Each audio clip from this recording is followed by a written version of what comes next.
పిల్లలను పెంచి గొప్పవానిగా చేసితిని. పిల్లలను పెంచి గొప్పవానిగా చేసితిని. వారేమో నాపై తిరగబడి ఉన్నారు. వారేమో నాపై తిరగబడి ఉన్నారు. ఆకాశమా ఆలకించుము, ఓ భూమి చెవియొగ్గుము. దేవుని నామంలో కూడి వచ్చిన మీ అందరికీ కూడా వందనాలు తెలియజేస్తున్నాను. చాలా సంతోషం. మరి ఈ ఉజ్జీవ పశ్చాత్తాప ప్రార్థనా కూడికలు 3 రోజులు కూడా మనం ఏర్పాటు చేసుకోవడం జరిగింది. ఇప్పటికి 2 రోజులు కంప్లీట్ అయిపోయినాయి. 2 రోజులు కూడా కంప్లీట్ అయిపోయింది. ఒకే వాక్యం మీద మనం వాక్యం చెప్పుకుంటున్నాం. ఆ వాక్యం ఏంటో తెలుసా? యెహెజ్కేలు గ్రంథం 11:25. అప్పుడు యెహోవా నాకు ప్రత్యక్షపరిచిన వాటన్నిటినీ చెరలో ఉన్న వారికి నేను తెలియజేసి తిని. చూసారా? చెరలో ఉన్న ఆ యొక్క యూదా ప్రజలకు యెహెజ్కేలు అనే ప్రవక్త ఏం చేశాడో తెలుసా? దేవుడు చూపించిన ప్రతి విషయాన్ని తెలియజేస్తూ వచ్చాడు. నేను కూడా మరి 3 ప్రత్యక్షతల గురించి మనం చెప్పుకున్నాం. 3 విషయాలు. ఒకటి ఏంటో తెలుసా? పాపము దేవుని యొక్క తీర్పు. పాపం మీద ఎంత దేవుని తీర్పు ఉందో చూడడం. నిన్నటి దినాన పశ్చాత్తాపము భలే విడుదలలోకి వచ్చేసాము రాత్రి మనం. నిజంగా భలే పశ్చాత్తాపం, భలే విడుదల. మీరు అనుకుంటారు చాలాసార్లు కూడిక, మనం ఈ కూడిక జరుపుకుంటా ఉన్నాం. చిన్న ప్రార్థన చేసుకొని ముందుకెళ్దాం. చిన్న ప్రేయర్. మరి ఈ వాక్యం కొరకు రవి చిన్న ప్రేయర్ చేస్తాడు.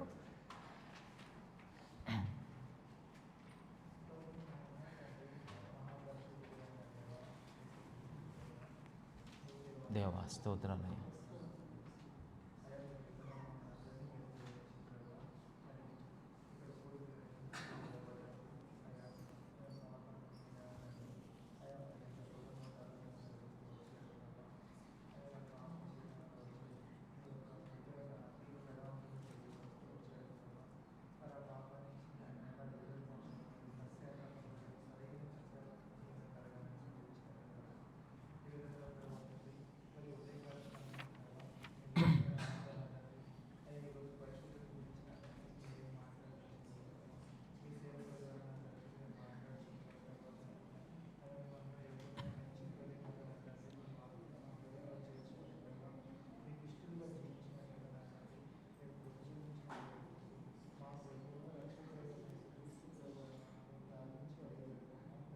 ఆమేన్. ఇక దేవుని వాక్యంలోకి వెళ్తున్నాం. అందరూ వినండి జాగ్రత్తగా. ఈ కూడిక వాస్తవం చెప్పాలంటే కూడికలో ఒక గొప్ప సంతోషం దొరుకుద్దమ్మా మనకి. కూడికలో ఏం దొరుకుద్ది? గొప్ప సంతోషం. ఏంటయ్యా సంతోషం అంటే ఒక దైవికమైన సంతోషం అమ్మ. ఒక విధంగా చెప్పాలంటే దేవుడు ఉంటే చాలమ్మా మెయిన్. అంటే ఎక్కువ మంది లేకపోయినా మనం ఏం భయపడాల్సిన పని లేదమ్మా. అసలు ఈ కూడికల్లో నాకైతే చాలా సంతోషంగా ఉన్నాం. ఇంతకుముందు మనం మీటింగ్స్ అనేకమంది పెట్టుకున్నాం. చివరికి పరలోకం నరకం గురించి కూడా చెప్పాం క్లియర్గా. పరలోకం నరకం గురించి 3 రోజులు మీటింగ్స్ పెట్టుకున్నాం తెనాల్లో. అసలు ఎంత దారుణంగా వాక్యం చెప్పాను తెలుసా? వచ్చేవాళ్ళు వస్తున్నారు, వినేవాళ్ళు వింటున్నారు. ఆ తర్వాత మరి అనేక ఉద్యోగ సభలు పెట్టుకున్నాం మనం. చాలా మీటింగ్స్ జరిగినాయి ఇప్పటికీ. కానీ ఈ మీటింగ్స్ నాకు ఎలా ఉంటున్నాయి అంటే ఒక ప్రత్యేకంగా కనపడుతున్నాయి నాకు. ఎందుకంటే మనం ఒక తిరుగుబాటు స్టార్ట్ చేసాం. మనం తిరుగుబాటు ఇంతకుముందు దేవుని మీద తిరుగుబాటు చేసేవాళ్ళం. ఇప్పుడు రివర్స్ అయింది. ఏంటి చెప్పండి? పాపం మీద తిరుగుబాటు. పాపం మీద ఒక తిరుగుబాటు, పాపం మీద ఒక బంధు, పాపం మీద ఒక స్ట్రైక్ ప్రకటించాం మనం ఈ 3 రోజులు. అందుకనే ఆ దిశలోనే వాకింగ్కి వెళ్తున్నాం. ఇప్పుడు చూడండి, 4 విషయాలు మేము ముందు పెడుతున్నాను. ఎదురు మాట్లాడటం, ఎక్కువగా మాట్లాడటం, మౌనంగా ఉండటం, తక్కువగా మాట్లాడటం. 4 ఏ ఆప్షన్ మీది? ఉంటున్నారా? మరి ఇక్కడ ఉంటారు మౌనంగానే. ప్రార్థన చేయమంటే మౌనంగా ఉంటారు. ఇక్కడ మౌనంగా ఉండకూడదమ్మా. అట్లా అని చెప్పి ఎక్కువ మాట్లాడకూడదు. ప్రభు మనకు చెప్పిన పద్ధతి ఏంటో తెలుసు. ఎదురు మాట్లాడితే ఏమైంది చెప్పండి? దేవుని నామానికి అవమానం వస్తుంది. ఎక్కువగా మాట్లాడితే ఏమైంది? మీకే నష్టం జరుగుద్దమ్మా. మీ ప్రాణాలు ఆయాసం తప్ప ఏదో ఒక వ్యాధికి గురవుతారు ఎక్కువ మాట్లాడితే. తక్కువగా మాట్లాడితే కొంచెం బెటరే, తక్కువగా మాట్లాడితే కొంచెం బెటర్. మౌనంగా ఉండటం చాలా బెటర్. మౌనంగా అందుకని మనం ప్రాక్టీస్ చేయాలి. ఎవరన్నా మిమ్మల్ని ఒక మాట అంటున్నప్పుడు మౌనంగా ఉండడం ఎంత మంచిదో తెలుసా? మీకు తెలుసో లేదో, బల్బు కనిపెట్టాడు ఎడిసన్ అని ఒక ఆయన శాస్త్రవేత్త. ఎడిసన్ ఆయన ఒక ఎక్స్పెరిమెంట్ చేసి బల్బే కాదు ఇంకోటి కూడా కనిపెట్టాడు. ఆ చిన్నది కనిపెట్టినప్పుడంట దాన్ని చూడటానికి కొంతమంది వచ్చారంట. వచ్చి ఆయన కనిపెట్టిన దాన్ని చూసి చాలా బాగుంది, ఇది మాకు కావాలని అడిగారంట. ఇది కావాలి, దీని కాస్ట్ ఎంత అని అడిగారంట. అడిగితే దీని కాస్ట్ ఎంతో నేను చెప్పాలంటే నేను 2 రోజులను ఆలోచించుకోవాలన్నాడంట. ఎవరు? ఎడిసన్. థామస్ ఆల్వా ఎడిసన్ అనే ఒక సైంటిస్టు కనిపెట్టింది. దాని పేరు తిక్కర్ అంటారన్నమాట. తిక్కర్ ఇంగ్లీష్లో వేరే అబ్రవేషన్ ఉందన్నమాట. మొత్తానికి ఇలా అనుకోండి, అది చెప్పినా మీకు అర్థం కాదు. అది కనిపెట్టారు. ఆ కనిపెట్టింది అలా పెట్టి వాళ్ళు వచ్చి అది ఆ ప్రోడక్ట్ మాకు కావాలి ఖచ్చితంగా అని అడిగినప్పుడు దీని ఫీజు, దీని వెల ఎంత అన్నప్పుడు దీని కాస్ట్ ఎంత అంటే మరి అప్పటికప్పుడు అంటే కష్టం కదమ్మా, అందుకని చెప్పేసి నేను ఒకసారి చూసి చెప్పాలని చెప్పేసి ఇంటికి వెళ్ళిన తన భార్యతో, ఎడిసన్ గారు మిస్సెస్తో మాట్లాడాడంట. మాట్లాడితే ఏమందంట, ఎవరో వాళ్ళ భార్య అందంట, మీరు ఎంత చెబుదాం అనుకుంటున్నారండి, మీకు అయిన ఎక్స్పెండిచర్ అంతా తెలుసు కదా, మీ తెలివితేటల చేత దీన్ని క్రియేట్ చేశారు కదా, మీరు ఎంత చెబుదాం అనుకుంటున్నారంటే ఏమో నాకు అది ఐడియా లేదు, నీకు చెప్పంటే ఒక 20 లక్షలు చెప్పమందంట. ఎవరు? భార్య. ఈయన ఏమేం చేస్తాడు తెలుసా? 20 లక్షలు ఏంటి, నేను 25 చెప్తా అన్నాడంట. ఇప్పుడు 20, 25 సరే మీ ఇష్టం అండి, 25 ఇంకా మంచిదే కదా అందంట. సరే ఈలోపు నెక్స్ట్ 2 days తర్వాత వాళ్ళు వచ్చారు. 2 days తర్వాత వాళ్ళు వచ్చినప్పుడు అలా ప్రొడక్ట్ ఉంది, చెప్పండి ఎడిసన్ గారు, మిస్టర్ ఎడిసన్ గారు చెప్పండి అది ఎంత కాస్ట్ అంటే అని అసలు సైలెంట్ మాట్లాడలేకపోయాడంట. అసలు మౌనం అయిపోయాడంట, మాట్లాడలేదంట. అప్పుడు వాళ్ళే కలెక్ట్ చేసుకొని మేము ఒక 45 లక్షలు ఇద్దాం అనుకుంటున్నాం, తీసుకుంటారా? మేము ఒక 45 lakhs దానికి ఇద్దాం అనుకుంటున్నాము, మాకు ఇస్తారా అని అడిగాడంట. సంతోషించి ఇచ్చేసాడంట. వాళ్ళ భార్య అంటే ఆశ్చర్యపోయిందంట. 45 లక్షలు ఇది, అబ్బా అందంట వెంటనే. అంటే ఇప్పుడు ఆ ప్రోడక్ట్ కాస్ట్ 45 లక్షలు అవ్వడానికి కారణం ఏంటి చెప్పండి? ఎడిసన్ మౌనంగా ఉన్నాడు. చూసారా? అది ఎడిసన్ మాట్లాడితే 25, వాళ్ళ భార్య మాట్లాడితే 20, ఈ మౌనంగా ఉంటే 45. చూసారా? జస్ట్ ఎగ్జాంపుల్ అంతే, ఉదాహరణకి. ఇకనైనా సరే మీరు మాట్లాడకుండా ఉంటారమ్మా? మీరు మాట్లాడితే ముత్యాలు కాదు రాలేదు, ఏమి రాలితే చెప్పండి? చాలా భయంకరమైన అసమాధానమైన మాటలమ్మా. దయచేసి అందుకనే అసలు ఎంత మౌనంగా ఉంటే అంత మంచిదమ్మా, దేవుడు ఆశీర్వదిస్తాడు తెలుసా? బైబిల్లో నేను చెప్పటం కాదు, ఓరకుండుట దేవుని స్తుతించడం అన్నది బైబిల్లో. అందుకనే మౌనంగా ఉండాలి. ప్రభువుని నమ్ముకున్న ఒక వ్యక్తి ప్రభువుని నమ్ముకున్న తర్వాత చెప్తున్నాడు. ప్రభువుని నమ్ముకున్న తర్వాత ఏం చెప్తున్నాడు తెలుసా? నన్ను యేసు ప్రభుని నమ్ముకోకముందు నన్ను 5 సీలు పాడు చేసినాయి అన్నాడు. 5 సీలు. సి అంటే అర్థం ఏంటంటే ఏబిసిలో సి. 5 సీలు పాడు చేసినాయి అంట. ఎలా బాగుపడ్డాడు కూడా చెప్పాడు. 5 సీలు పాడు చేస్తే ఒక్క సి బ్రతికించిందంట అతన్ని. ఒక్క సి. కొన్నిసార్లు మీకు ఒక విషయం తెలుసలేదో, మనల్ని పాడు చేసి మనలోనే ఉంటాయి అమ్మ. మనల్ని మట్టు పెట్టి మనల్ని పాడు చేసి మనలోనే ఉంటాయి. అవి మనకు అర్థం కావు. ఎందుకు ఆయన 5 సీల గురించి చెప్పాడు. సి, మొదటి సి ఏంటో తెలుసా? Cell phone. సెల్ ఫోన్లో ఏముంది చెప్పండి? CELLPHO. సెల్ ఫోన్లో మొదటి లెటర్ ఎక్కడుంది చెప్పండి? సి. ఈ సి నన్ను పాడు చేసింది అని చెప్తూ అలా ముందుకెళ్తూ రెండోది ఏంటంటే క్రికెట్. క్రికెట్ కూడా పాడు చేసిందంట అతన్ని. క్రికెట్ ఆడటం తప్పు కాదమ్మా, కానీ ఒక అబ్బాయి అంట అసలు ఆ ప్రభువుని తెలుసుకోకముందంట ఏం చేసాడు తెలుసా? ప్రార్థన అంటే ఏంటి, వాక్యం అంటే తెలియదు కదా.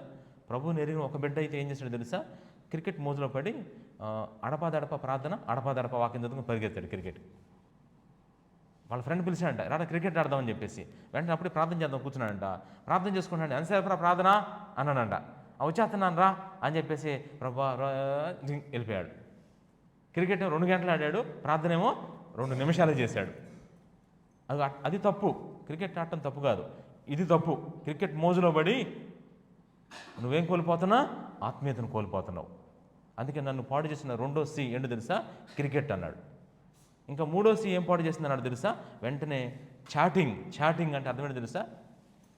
చాటింగ్ అంటే ఏంటి? చాటింగ్ స్పెల్లింగ్ చెప్పండి. CHATIN. సి. చాటింగ్. వామ్మ ఈరోజు చూడండమ్మా ఎంతమంది చాటింగ్ చూడండి. పొద్దు గూగుల్ చాటింగ్ చేస్తూ ఉంటాం. ఒక మరీ దారుణం తెలుసా మీకు, బైబిల్లోనే పెట్టింది చాటింగ్. బైబిల్లోనే ఏముంది రిఫరెన్స్ రాసుకుంటుంది అనుకుంటున్నారు, కానీ చాటింగ్ చేస్తూ ఉంది. బైబిల్ లోపల సెల్ ఫోన్ పెట్టి ఎంత దారుణమో చూడమ్మా. అసలు మారు మనసే లేదు, పశ్చాత్తాపం లేదు. అది రాసుకున్నారో లేదు కొంతమంది నిన్న. మరి ఇది 3వ సి. Next 4వది cinema.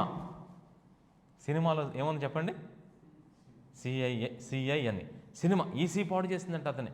ఇక నెక్స్ట్ 5వ సి ఏంటో తెలుసా, కంప్యూటర్ పాడు చేసిందంట అతను. మొత్తానికి 5 సీలు తన జీవితాన్ని సర్వనాశనం చేసి పెట్టినాయి అంట. ఇప్పుడు మొత్తం ఎట్టకెళ్ళకి ఒక్క సి ఏంటి తెలుసా, క్రైస్ట్లో ఏంటి చెప్పండి, సి అంటే క్రీస్తు ఆయన హృదయంలోకి వచ్చి 5 సీలు నిలగొట్టేశాడంట. అద్భుతంగా బాగుపడిపోయాడు అనమాట. ఒక్క సి 5 సీలను ఏం చేసింది చెప్పండి, జయించేసింది. ఒకసారి మీరు కూడా దాన్ని సి చేయండి. అంటే అదేంటి, దాన్ని చూడండి మీరు ఒకసారి. ఎంత ఆశ్చర్యం చూసారా. అందుకనే నిన్న మొన్న మనం చెప్పుకున్న వాక్యాలు చాలా. ఈ కూడికలు నాకు ఎంతో సంతోషం ఏంటి తెలుసా, ఈ కూడికలకు వచ్చిన వాళ్ళు ఆశ్చర్యమైన ఒక మెరాకిల్ దేవుడు జరిగిస్తాడు వాళ్ళ పట్ల. వాళ్ళు ఏం జయిస్తారో తెలుసా, వాళ్ళ అప్పులు తీరవు, వాళ్ళ అనారోగ్యాలు పోవు, ఇంకా చెప్పాలంటే వాళ్ళకి ఉద్యోగాలు కాదు. వాళ్ళు ఏం చేయబోతున్నారంటే పాపాన్ని జయించబోతున్నారు. మీకు వచ్చింది తెలుసా, పాపమును జయిస్తే మీకు తెలుసలేదో ఆరోగ్యాలు ఆటోమేటిక్గా వచ్చేస్తాయి, మేలులు ఆటోమేటిక్గా వచ్చేస్తాయి, ఆశీర్వాదాలు ఆటోమేటిక్గా వచ్చేస్తాయి. అసలు కిటుకు మూలం అసలు పీక్ ఎక్కడుంది చెప్పండి, ఇక్కడే ఉందమ్మా, పాపం దగ్గరే ఉంది. ఇప్పుడు దాన్ని ఎలా జయించాలి అని మనం చెప్పుకుంటూ వస్తున్నాం. మొదటి రోజు పాపం మీద ఎంత తీర్పు ఉందో ప్రకటించాం. 2వ రోజు పశ్చాత్తాపడితే ఎంత విడుదలుందో మనం చెబుతూ వచ్చాం. ఇక 3వ రోజులోకి వచ్చాం. ఇప్పుడు 3వ రోజు ఈ 3rd డేలో ఏం చెప్పుకోబోతున్నాం అంటే చాలా ఇంపార్టెంట్ పాయింట్ ఏంటో తెలుసా, పరిశుద్ధత దాని యొక్క ఆశీర్వాదం. పరిశుద్ధత, ఈ మాట చాలామందికి తెలియదు. ఈ మాట చాలామందికి అర్థం కావట్లేదు. ఈ మాట ఎన్నిసార్లు చెప్పినా మనకు అర్థం కాదు ఈ మాట. కానీ అసలు క్రైస్తవుడు నిజంగా ఈ పదం చాలా లైక్ చేయాలమ్మ. పరిశుద్ధత అనే మాట ఎంత ఇష్టమైన వాడో తెలుసా, దేవుడు చాలాసార్లు చెప్పాడు. కాబట్టి నేను అంటాను, ఒక 4 పాయింట్లు పెడతాను మీ ముందు. మళ్ళీ ఇది కూడా 4 పాయింట్లు ఏంటో తెలుసా, పరిశుద్ధత లేకుండుట.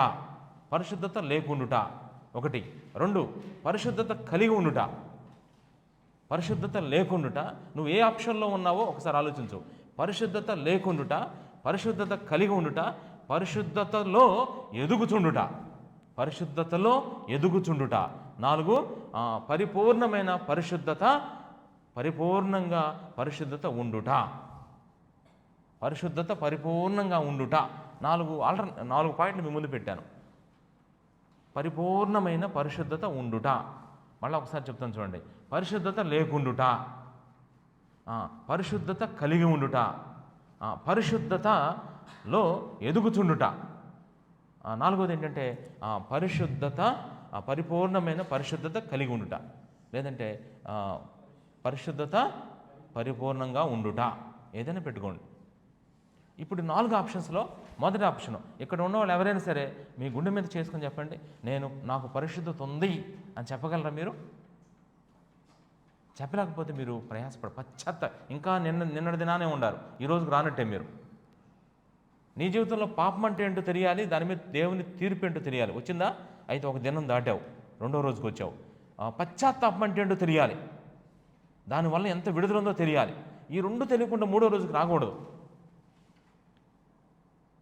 ఇక్కడ ఎవరైనా మొదటి రోజు 2వ రోజు రాకుండా 3వ రోజు వచ్చారంటే ఒక విధంగా చెప్పాలంటే మీ అంత ఒక విధంగా దేవుని అసలు అది కరెక్ట్ విధానం కానే కాదు. అంటే ఎలా ఉంటుందంటే పాయింట్, పాపం అంటే ఏంటో దేవుని తీర్పు అంటే ఏంటో తెలియకుండా, పశ్చాత్తాపం అంటే ఏంటో తెలియకుండా, పశ్చాత్తాపడితే ఎంత విడుదల వస్తుందో తెలియకుండా పరిశుద్ధంగా నువ్వు జీవించగలవా? నీ పరిశుద్ధత నీ ముఖానే కనపడుతుంది, ఎటువంటిదో. పేరుకు పరిశుద్ధతే, కానీ నీ హృదయంలో ఎక్కడుంది? పేరు పెట్టుకున్నాం పరిశుద్ధుడని. పరిశుద్ధులుగా చలామణి అవుతున్నారు ఈరోజు సంఘాల్లో చాలామంది. ఆత్రాలు, స్తోత్రాలు అంటున్నారు, గోత్రాలు అంటున్నారు, రకరకాలుగా. అవన్నీ దేవుడు రేపు వాటి లెక్క తేలుస్తాడు రేపు వచ్చి. నేనే చెప్పటం కదా, దేవుడే అసలు ఎంత పవర్ఫుల్గా చెప్పాడు తెలుసు. దేవుడు కొంతమందిని పిలిచాడు, దేవుడు కొంతమంది కత్తులు పట్టుకుని రమ్మన్నాడు. వాళ్ళని పరిశుద్ధంగా జీవించిన అందరినీ లేపేయమన్నాడు, ఒకదారి దెబ్బకి లేపేయమన్నాడమ్మా. ఒకతను యెహెజ్కేలు ప్రార్థన చేస్తాడు, ప్రభువా ఇలా లేపేసుకుంటూ వెళ్తే ఏంటి ప్రభువా అంటే, దేవుడు అన్నాడు, అందరిని నేను లేపాను, పరిశుద్ధంగా జీవిస్తున్నారు కదా, వాళ్ళ మీద ఒక గుర్తేయమన్నాడు, లలాటమని గుర్తేయమన్నాడు. లలాటమనే గుర్త, త్రిశూలంలో ఒక గుర్తేయమన్నాడు. ఆ గుర్తున్నోడిని వదిలేసి మిగతా మొత్తం స్మాష్ చేసేయమన్నాడు, కత్తులు పెట్టి పొడిసేయమన్నాడు అందరినీ. అసలు అది చూస్తుంటే నాకు ఎట్లా ఉందంటే చాలా హృదయ విదారకంగా ఉంది. దేవుడు యెహెజ్కేలుకి ఇచ్చాడు ఆ ప్రత్యక్షత తెలుసా. ఈ పరిశుద్ధంగా జీవితం, మొదటిది పరిశుద్ధత లేకుండా. అసలు మీరు చెప్పండి, సంఘాలలో పరిశుద్ధత లేకుండా జీవించే వాళ్ళు ఎంతమంది ఉన్నారు? ఆ సంఘంలో సమస్యలు ఎందుకు వస్తాయి? వీళ్ళ వల్లనేగా. పరిశుద్ధులుగా పేరు పెట్టుకుంటారు, పరిశుద్ధత అంటే తెలీదు. వీళ్ళ వల్లనే సంఘం అపవిత్రం అయిపోదు. వీళ్ళ వల్లనే సంఘాల్లో గజిబిజి గందరగోళాలు. వీళ్ళ వల్లనే దేవుని నామానికి ఏం కలుగుతుంది చెప్పండి? ఎంత అవమానమో తెలుసా, ఎంత అవమానం. దయచేసి ఇప్పటికైనా మనం మారాలమ్మా ఖచ్చితంగా. ఈరోజు ఉదయం సాయంత్రం వాక్యాన్ని విన్న తర్వాత మీరు ఒక డెసిషన్కి రావాలి, ఒక మంచి తీర్మానం తీసుకోవాలి. రాత్రి కూడా చెప్పి అలవాట్లో పొరపాట్లు చేయొద్దని చెప్పా. తీర్మానం చాలా కఠినంగా తీసుకుందాం తీర్మానం. ఈరోజు ఉదయం సాయంత్రం వాక్యం విన్న తర్వాత మీరే తీసుకుంటారు, నేను చెప్పడం కాదు. అందుకే పరిశుద్ధత లేకుండుట అనేది నీ జీవితంలో ఉండకూడదు. రెండో పాయింట్, పరిశుద్ధత కలిగి ఉండుట. ఒకటి పరిశుద్ధత ఉందా, ఓకే. నెక్స్ట్ థర్డ్ పాయింట్కి వెళ్ళాలి. ఏంటి తెలుసా? పరిశుద్ధతలో ఎదుగుతూ ఉండాలి మనం. ఇప్పుడు 4వ పాయింట్ కిందకి రావు మనం ఇప్పుడల్లా. తెలుసా మీకు? పరిశుద్ధత పరిపూర్ణంగా ఉండుట అనేది ఇప్పుడు జరగదు. 4వ పాయింట్ నీ వల్ల కాదు. అది ఎప్పుడు వస్తుంది తెలుసా? ప్రభు రెండో రాకడలో వస్తాడు కదా, మనని ఎత్తుకుపోతాడమ్మా. ఎత్తుకుపోయిన తర్వాత ఆయన ఈ శరీరం దేహ విమోచన జరుగుద్ది. ఈ దేహాన్ని దేవుడు విమోచించి ఇంకొక శరీరాన్ని ఇస్తాడు. ఈ శరీరం పోయి ఇంకో శరీరం వస్తుంది. అప్పుడు దేవుడు అనుకున్న పరిశుద్ధత మనకు వస్తాం. ఆయన పరిపూర్ణమైన పరిశుద్ధత మనకు వచ్చా. అప్పుడు దాకా మనం ఈ 4 పాయింట్లో మనం 3వ పాయింట్లోనే ఉంటాం ఈ భూలోకంలో. ఇప్పుడు 3వ పాయింట్ ఏంటి చెప్పండి? పరిశుద్ధతలో ఎదుగుతూ ఉండాలి. మనం పరిశుద్ధతలో ఎప్పుడైతే ఎదుగుతూ ఉంటామో పాపానికి అంత దూరం అయిపోతామమ్మా, అంత దూరం అయిపోతాం. అందుకని ఈరోజు మనం ఆలోచిస్తే నిజంగా లేఖనాలు ఏం చెబుతున్నాయో తెలుసా? యెహెజ్కేలుకి ఇచ్చిన ప్రత్యక్షత మీకు చెప్పే ముందు మరి చిన్నపిల్లలు చూడండి, 5 సంవత్సరాల నుంచి 12 సంవత్సరాలు. నేను అడుగుతున్నాను ఈరోజు ఇక్కడ చిన్నపిల్లలు 5 years నుంచి 12 years మధ్యలో వాళ్ళు ఎంత అపవిత్రంగా తయారవుతున్నారు చెప్పండి. 5 సంవత్సరాల నుంచి 12 సంవత్సరాల మధ్యలో ఉండేవాళ్ళు చేసే చిన్న తప్పులేంటి చెప్పండి? 5 years నుంచి 12 years మధ్యలో వాళ్ళు ఏమేమి తప్పులు చేస్తున్నారు? భార్యాభర్తల మధ్య గొడవలు పెడుతున్నారు తెలుసా. అమ్మమ్మ తాత మీద దగ్గర గొడవలు కాదు. వీళ్ళు పిల్లలు కాదు, వీళ్ళు పిడుగులు కూడా కాదమ్మా. వీళ్ళు నిజంగా ఏం పేర్లు పెట్టాలో అర్థం కావట్లా. వీళ్ళు చేసే పనులు అంతా ఎంత కాదు. అక్కడ ఏదో చూస్తారు, వాళ్ళకి తెలియదు. అది తీసుకెళ్ళి వేరే వాళ్ళకి చెప్తారు. తీసుకెళ్ళి అది వాస్తవమో కాదో తెలీదు. దానివల్ల పచ్చటి కుటుంబంలో బొగ్గుమంటది. ఇప్పుడు ఒక పురుషుడు ఒక స్త్రీతో, నేనే ఒక వ్యక్తితో ఒక అమ్మాయితో మాట్లాడుతూ ఉన్నాను అనుకోండి, మా అబ్బాయి చిన్న అబ్బాయి అనుకోండి, వెళ్ళిపోయి మా ఆవిడతో చెప్పేశాడు అనుకోండి, వాడికేం తెలుసు? అసలు చూడండి, ఎట్లాంటి పరిస్థితులు ఎన్నో ఉన్నాయమ్మా తెలుసా మీకు. చిన్న పిల్లలు 5 సంవత్సరాలు. అసలు మీకు క్వశ్చన్ తెలుసు, వాళ్ళు సెల్ ఫోన్లో ఎటువంటి చూస్తున్నారు తెలుసా? సెల్ ఫోన్లో ఒక భయంకరమైన దృశ్యం వచ్చినప్పుడు చెట్ల కింద కూర్చొని అక్కడ కూర్చొని ఇక్కడ ఎంత దారుణంగా తయారవుతున్నారంటే అది చిన్నపిల్లలు. ఇక 13 సంవత్సరాల నుంచి 25 సంవత్సరాలు వీళ్ళెవరు? యూత్, యవ్వనస్తులు. వామ్మ వీళ్ళ చేసే పనులు ఒక లిస్ట్ అవుట్ చేస్తే ఎన్ని అపవిత్రమైన కార్యాలు చేస్తున్నారమ్మా. 13 సంవత్సరాల నుంచి 25 సంవత్సరాల వరకు, ఇంకా మ్యారేజ్ కాకముందే, మ్యారేజ్ అయిన తర్వాత కూడా చేసే పనులన్నీ ఈ ఏజ్లోనే పిచ్చగా చేసేస్తున్నారమ్మా. ఆడపిల్లలు మగపిల్లలు. ఎంత దౌర్భాగ్యం అంటే నిజంగా ప్రభువుని ఎరిగిన వారిలోనే ఉన్నారు తెలుసా. నేను యేసుప్రభుని ఎరగని వారి గురించి మాట్లాడుతున్నా. యేసుప్రభుని ఎరిగిన పిల్లలే 5 సంవత్సరాల నుంచి 12 సంవత్సరాల్లో పాడైపోయిన పిల్లల్లో నీ పిల్లలు ఉన్నారేమో. ఒకవేళ 13 సంవత్సరాల నుంచి 25 సంవత్సరాల మధ్యలో భయంకరమైన అపవిత్రమైన కార్యాలు చేస్తూ దేవుని నామానికి అవమానం తీసుకొచ్చి పవిత్రత అంటే తెలియకుండా, పరిశుద్ధత అంటే తెలియకుండా భయంకరంగా జీవించే ఆ అపవిత్రమైన యూత్ మీ మధ్య ఉన్నారేమో. ఒకసారి నువ్వు తెలుసుకోవాలి. అలా ఉంటే భయంకరమైన, ఎవరికి ఏ జనరేషన్ ఏం ప్రొడక్ట్ నువ్వు ఉత్పత్తి చేస్తున్న ఇతరులకి, ఇది మనం చాలా జాగ్రత్తగా ఉండాలి. నెక్స్ట్ 26 సంవత్సరాల నుంచి 50 సంవత్సరాలు వీళ్ళు ఎవరు తెలుసా? 20 పెద్దలు. వీళ్ళు పెద్దలు, క్షమించండి 13, 20 అంతే. 26 నుంచి 50 సంవత్సరాలు వీళ్ళు పెద్దలుగా, చాలా పెద్దలకి బుద్ధి లేని పెద్దలు. ఈరోజు పెద్దల పేరే కానీ ఏం లేదు చెప్పండి. బైబిల్ నేను చెప్పడం కదమ్మా, యెషయాలో అన్నాడు బుద్ధి లేని పెద్దలు అంట. వాళ్ళని తోకలుగా తయారవుతున్నారంట వాళ్ళు. నిజంగా వయసు పెరిగితే సరిపోదమ్మా. వయసు పెరిగితే కాదు, ఏం పెరగాలి చెప్పండి? బుద్ధి పెరగాలి. సుపనాది బుద్ధులు, అసూయలు, కక్షలు, పెద్దలు సమాజానికి సంఘాలకి సంఘ పెద్ద అని పెట్టుకుంటాడు. ఎవరికి నువ్వు పెద్ద? సంఘానికి పెద్ద. సిగ్గు లేకపోతే సరిగి అసలు ఆ లక్షణాలు నీకు ఉన్నాయా? నువ్వు పక్కన ఉండేది తోసేయమన్నాడు దేవుడిని వాళ్ళని. బైబిల్లో చెప్తుంది హెజ్కేలు గ్రంథంలో. ఈ హెజ్కేలు గ్రంథంలో చెప్పిన మాటలన్నీ మీకు వివరంగా చెప్తున్నా. ఎవరికి పెద్దలు? మీ ఇష్టం వచ్చినట్టు వచ్చి మరి మందిరంలో అంటే పెద్దలుగా చలామణి పనిచేస్తుంటే దేవుడు వాళ్ళని అవాయిడ్ చేసేయమన్నాడంట. నెట్టేసేయ, తోసేసేయ అన్నాడు. ఎందుకు తెలుసా? వాళ్ళకి బుద్ధి లేదు అంటున్నాడు. వీళ్ళు చేసే తప్పులు చూడండి ఎందుకు చేస్తున్నారు భయంకరంగా. ఇక 50 సంవత్సరాలు పైబడిన వాళ్ళు ఎవరు తెలుసా? వృద్ధులు. వీళ్ళు కూడా మామూలుగా ఉన్నాను అనుకున్నారు. వీళ్ళల్లో ఎంత అపవిత్రం. వృద్ధాప్యంలో ఉన్న వాళ్ళు కూడా వామ్మో, అసలు ఆ వయసులో ఏం చేయాలమ్మో వాళ్ళు చక్కగా మనవాళ్ళ కోసం వాళ్ళ కోసం ప్రార్థన చేసుకుంటారు. అన్నీ ఎలకే కావాలి, లోకంలో కబుర్లు అన్నీ ఎలకే కావాలి. ఎక్కడ లేని సోదంతా ఆ సుత్తంతా తీసుకెళ్ళి అందరికి చెప్పడం, ఆ మాటలు ఈ మాటలు, అక్కడ ఇక్కడ ఆరుగుల మీద కూర్చొని ఈ అరుగుల మీద కూర్చొని అక్కడ తిరిగి ఇక్కడ తిరిగి అక్కడ చూసారా కొండెములు చెబుతూ ఆ దేవుడే నేను బైబిల్లో ఉందా లేదా? ముసలి వాళ్ళు అంటే ఏం చేస్తున్నారంట? ఆ మాటలు ఈ మాట. అసలు ఏంటమ్మా ఇదే అయిపోయింది పరిశుద్ధత. ఎంత దౌర్భాగ్యమో తెలుసా? అందుకే ఈరోజు మీకు యెహెజ్కేలుకు దేవుడిచ్చిన ప్రత్యక్షత పరిశుద్ధత అంటే చెప్తాను మీకు. పరిశుద్ధత. నిన్నటి దినం పశ్చాత్తాపడ్డాం, మంచి విడుదలలోకి వచ్చాం. ఎప్పుడైతే పశ్చాత్తాపడి విడుదలలోకి వచ్చామో ఇక అప్పుడు దేవుడు ఏం చేశాడు తెలుసా? మనల్ని పరిశుద్ధతలోకి తీసుకొచ్చాడు. ప్రస్తుతానికి పరిశుద్ధతలోకి వచ్చేసాం. పరిశుద్ధతలోకి వచ్చిన తర్వాత చాలా జాగ్రత్తగా ఉండాలమ్మా మనం. ఇప్పుడే పెద్ద పోరాటం స్టార్ట్ అయింది, పరిశుద్ధ పోరాటం. జాన్ బన్యన్ గారు ఒక పుస్తకం రాశాడు. ఎప్పుడైతే నీకు పరిశుద్ధత అనే పాయింట్ వచ్చిందో ఇక అక్కడి నుంచి నీకు పోరాటం స్టార్ట్ అయ్యిద్దమ్మా. ఎందుకో తెలుసా? ఎంత భయంకరం పోరాటం అంటే నువ్వు దేవుని పక్షాన ఉంటే ఖచ్చితంగా పరిశుద్ధతను నేను ఎదిగించి నేను గెలిపిస్తాడమ్మ.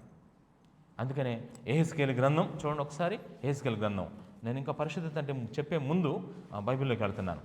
యెహెజ్కేలు గ్రంథం 44వ అధ్యాయం మొదటి వచనం చదవండి. యెహెజ్కేలు 44:1 మొదటి వచనం.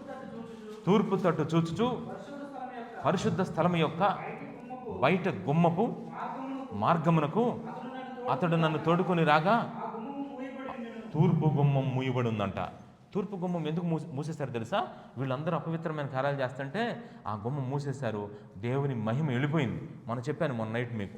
దేవుని మహిమ, కరుణాపీఠం మీద ఉన్న మహిమ చివరికి ఎక్కడికి తూర్పు వైపునున్న ఆ ఒలీవ కొండ మీదకి వెళ్ళి అక్కడి నుంచి అరణ్యంలోకి వెళ్ళి అరణ్యంలో నుంచి పరలోకానికి వెళ్ళిపోయినాం.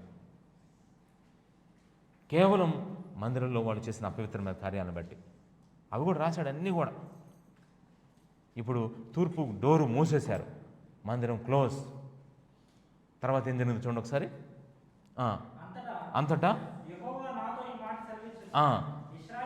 ఇశ్రాయేలుల దేవుడైన యెహోవా ఈ గుమ్మము ద్వారా ప్రవేశించను గనుక. తర్వాత 4వ వచనం చదవండి మళ్ళీ. 4వ వచనం.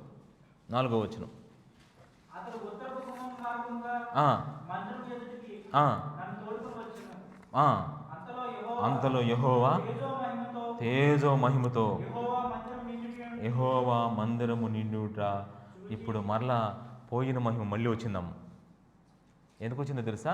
ఇదేం చెప్పట్లా? మొదటి రోజు పాపము, దేవుని తీర్పు. ఏం పోయింది చెప్పండి? మహిమ పోయింది. ఫస్ట్ రోజు వాక్యం విన్నారు కదా మీరు. ఫస్ట్ రోజు వాక్యం వినటం వల్ల వచ్చిన నష్టం ఏంటంటే ఒక మాటలో చెప్పాలంటే దేవుని మహిమ. మొదటి రోజు రాత్రిపూట చెప్పాను, మీకు గుర్తుందో లేదో. దేవుని మహిమ ఏమైంది చెప్పండి? వెళ్ళిపోయిన మహిమ ఆశ్చర్యం చెప్పంటారా? రెండో రోజు మీటింగ్కి వచ్చేతలకి నిజమైన పశ్చాత్తాపడితే ఏమొచ్చింది చెప్పండి?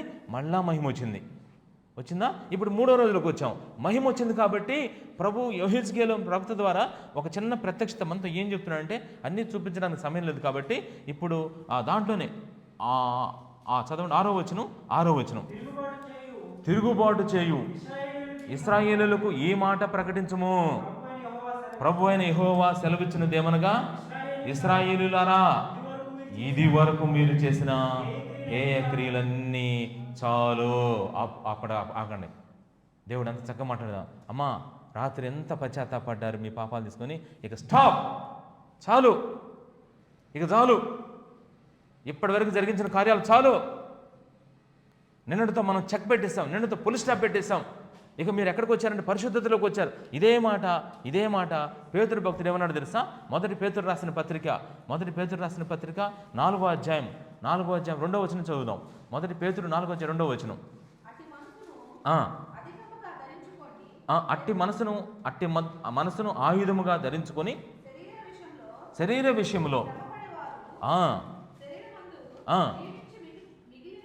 ఇక్కడి నుంచి నోట్ చేద్దాం అందరం. 1 పేతురు 4వ అధ్యాయం. ఇప్పుడు ఇక్కడి నుంచి శరీరమందు నిన్నటి వరకు అయిపోయింది. ఫుల్ స్టాప్ పెట్టి చెక్ పెట్టిస్తాం. దేనికి ఫుల్ స్టాప్ పెట్టారు నిన్న నుంచి మీరు? ఇక నా జీవితంలో పాపాన్ని నేను రానీను. ఇక నా జీవితంలో దేవుడు నాతో ఏదైతే చెప్పాడో ఏ అపవిత్రత నాలో ఉండకూడదు. రాత్రంతా కడిగేసుకున్నాను, రాత్రంతా తీసేసుకున్నాను. ఇక ఈరోజు ఒక నిర్ణయం తీసుకోబోతున్నాను. ఇక చాలు, ఇక చాలు చాలు చాలు. ఏం చాలు అంటే ఇదిగో ఈ శరీరమందు ఇక జీవించిన కాలము ఇక మీదట, ఇక్కడి నుంచి జాగ్రత్త, మనుష్యాశలను అనుసరించి నడుచుకోకుండా దేవుని చిత్తానుసారంగా నడుచుకున్నట్లు, అండర్లైన్ చేయండి మాట, పాపముతో జోలియక ఏమీ లేక యుందము.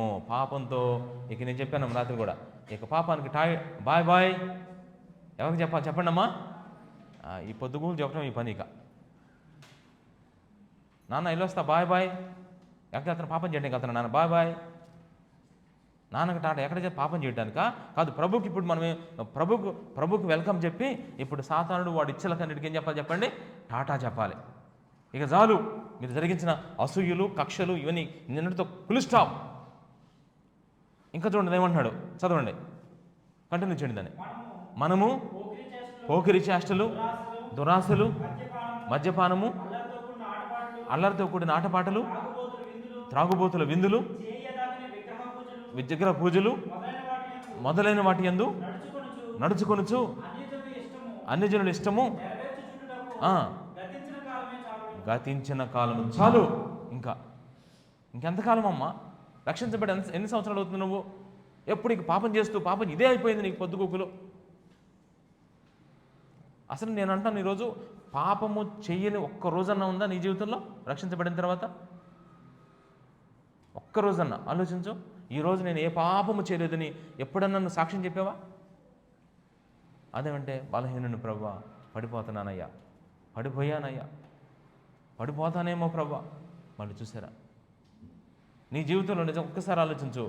తప్పు చెయ్యని ఇప్పటి వరకు నువ్వు ఎన్ని సంవత్సరాలు అయింది నమ్ముకొని, ప్రభుని నమ్ముకొని? దేవుడు చెప్తున్నాడు, ఒకవేళ 10 సంవత్సరాలు అయిందా, 20 సంవత్సరాలు అయిందా, సీనియారిటీ నేను చూడ. దేవుడు అంటున్నాడు, ఒక్కరోజన్నా దేవుడిని సంతోష పెట్టావా? ఏం ప్రార్థన చేస్తున్నాను రోజు? ఏం చేస్తున్నా? పాపం లోపల పెట్టుకొని ప్రార్థన చేస్తున్నావు. ఒక్కరోజన్నా నిన్ను బట్టి దేవుడు ఆనందపడ్డా? ఇంకెంతకాలం అమ్మ దేవుడిని దుఃఖ పెడతాం? ఇంకెంతకాలం దేవుడిని అంతగా దేవుడు దేవుడు దేవుడు దేవుడు అని చెప్తాం? ఒకసారి ఆలోచించండి.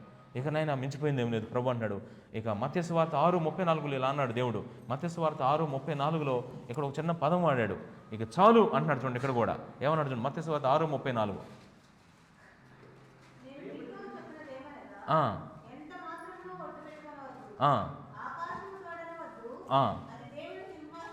ఏనో వచ్చిన అది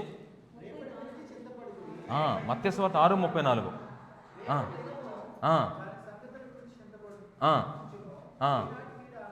ఏ నాటి కీడు ఆనాటికి చాలు, ఏ నాటి కీడు ఆనాటికి చాలు. ఏ నాటి నిన్నటి వరకు కీడు అనుకుందాం. ఏ నాటి కీడు అంటే నిన్న కీడు జరిగింది, ఈరోజు కూడా రమ్మని ఎవరైనా ఆహ్వానిస్తారా? అనుకుందాం, మొన్న కీడు జరిగింది, అంతకుముందు కీడు జరిగింది, పోయిన సంవత్సరం కీడు జరిగింది. ఎవరన్నా ఇక కీడుని చాలు అంటారా? ఉండరా? ఒకరోజు అంట దేవుడు ఏం చేశాడు తెలుసా? ఒక భయంకరమైన ఒక దూతని పరలోకం నుంచి పంపించాడు. ఏమి ఇచ్చి పంపించాడు సార్? ఆ దూతకి ఒక పెద్ద కత్తి ఇచ్చి పంపించాడు. ఆ కత్తి ఏం చేస్తుంది తెలుసా? దిగి అప్పటికి 70,000 మంది చంపేసింది. ఎందుకు చెప్పింది అని అడగనే? దావీదు తప్పు చేశాడు. అక్కడ దావీదు పాపం చేశాడు. ఏం పాపం చేశాడు? ఇశ్రాయేలు ప్రజల్ని లెక్కబెట్టడం తప్పు కాదు, కానీ నా సొంత బలం ద్వారా నేను ఈ కార్యం చేశానని అతిశయించాడు. నేను గొప్ప అని అతిశయించి దేవుడు పాఠం నేర్పించాలనుకున్నాడు. కత్తి తీసుకొని చంపేస్తుంటే నిజమైన పశ్చాత్తాపంలోకి వచ్చాడు. అప్పుడు దేవుడు ఏమన్నాడు తెలుసా? ఒక్క మాట చదువుతాను మీకు. దినవృత్తాంతాల గ్రంథం చూడండి, మొదటి దినవృత్తాంతాల గ్రంథం 21వ అధ్యాయం 15 వచ్చింది చదవండి. అప్పుడు దేవుడు ఎంత స్పష్టంగా చెప్పాడు చూడండి. మొదటి దినవృత్తాంతాల గ్రంథం 21:15. యెరూషలేమును నాశనం చేయుటకై దేవుడు ఒక దూతను పంపెను. అతడు నాశనము చేయబోచుండగా యెహోవా చూచి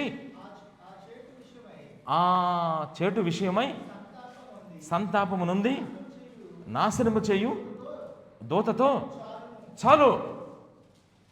ఎందుకు ఈ మాట అన్నాడు తెలుసా? దానికంటే ముందు దావీదు ఏం చేశాడు చెప్పండి? పశ్చాత్తాపడ్డాడు. ఇప్పటికి 4 సార్లు చెప్పాను మీకు, చాలు చాలు చాలు. ఎప్పుడైతే నువ్వు నీ జీవితంలో పాపము చేస్తూ ముందుకెళ్ళిపోతున్నావో, ఇది తప్పు అని తెలిసినా సరే ఆ తప్పును కంటిన్యూ చేస్తున్నావో, లేదంటే ఒకవేళ నీకున్న బలహీనత చొప్పున ఆ తప్పులు చేసుకుంటూ వెళ్ళిపోతున్నావో, జాగ్రత్త.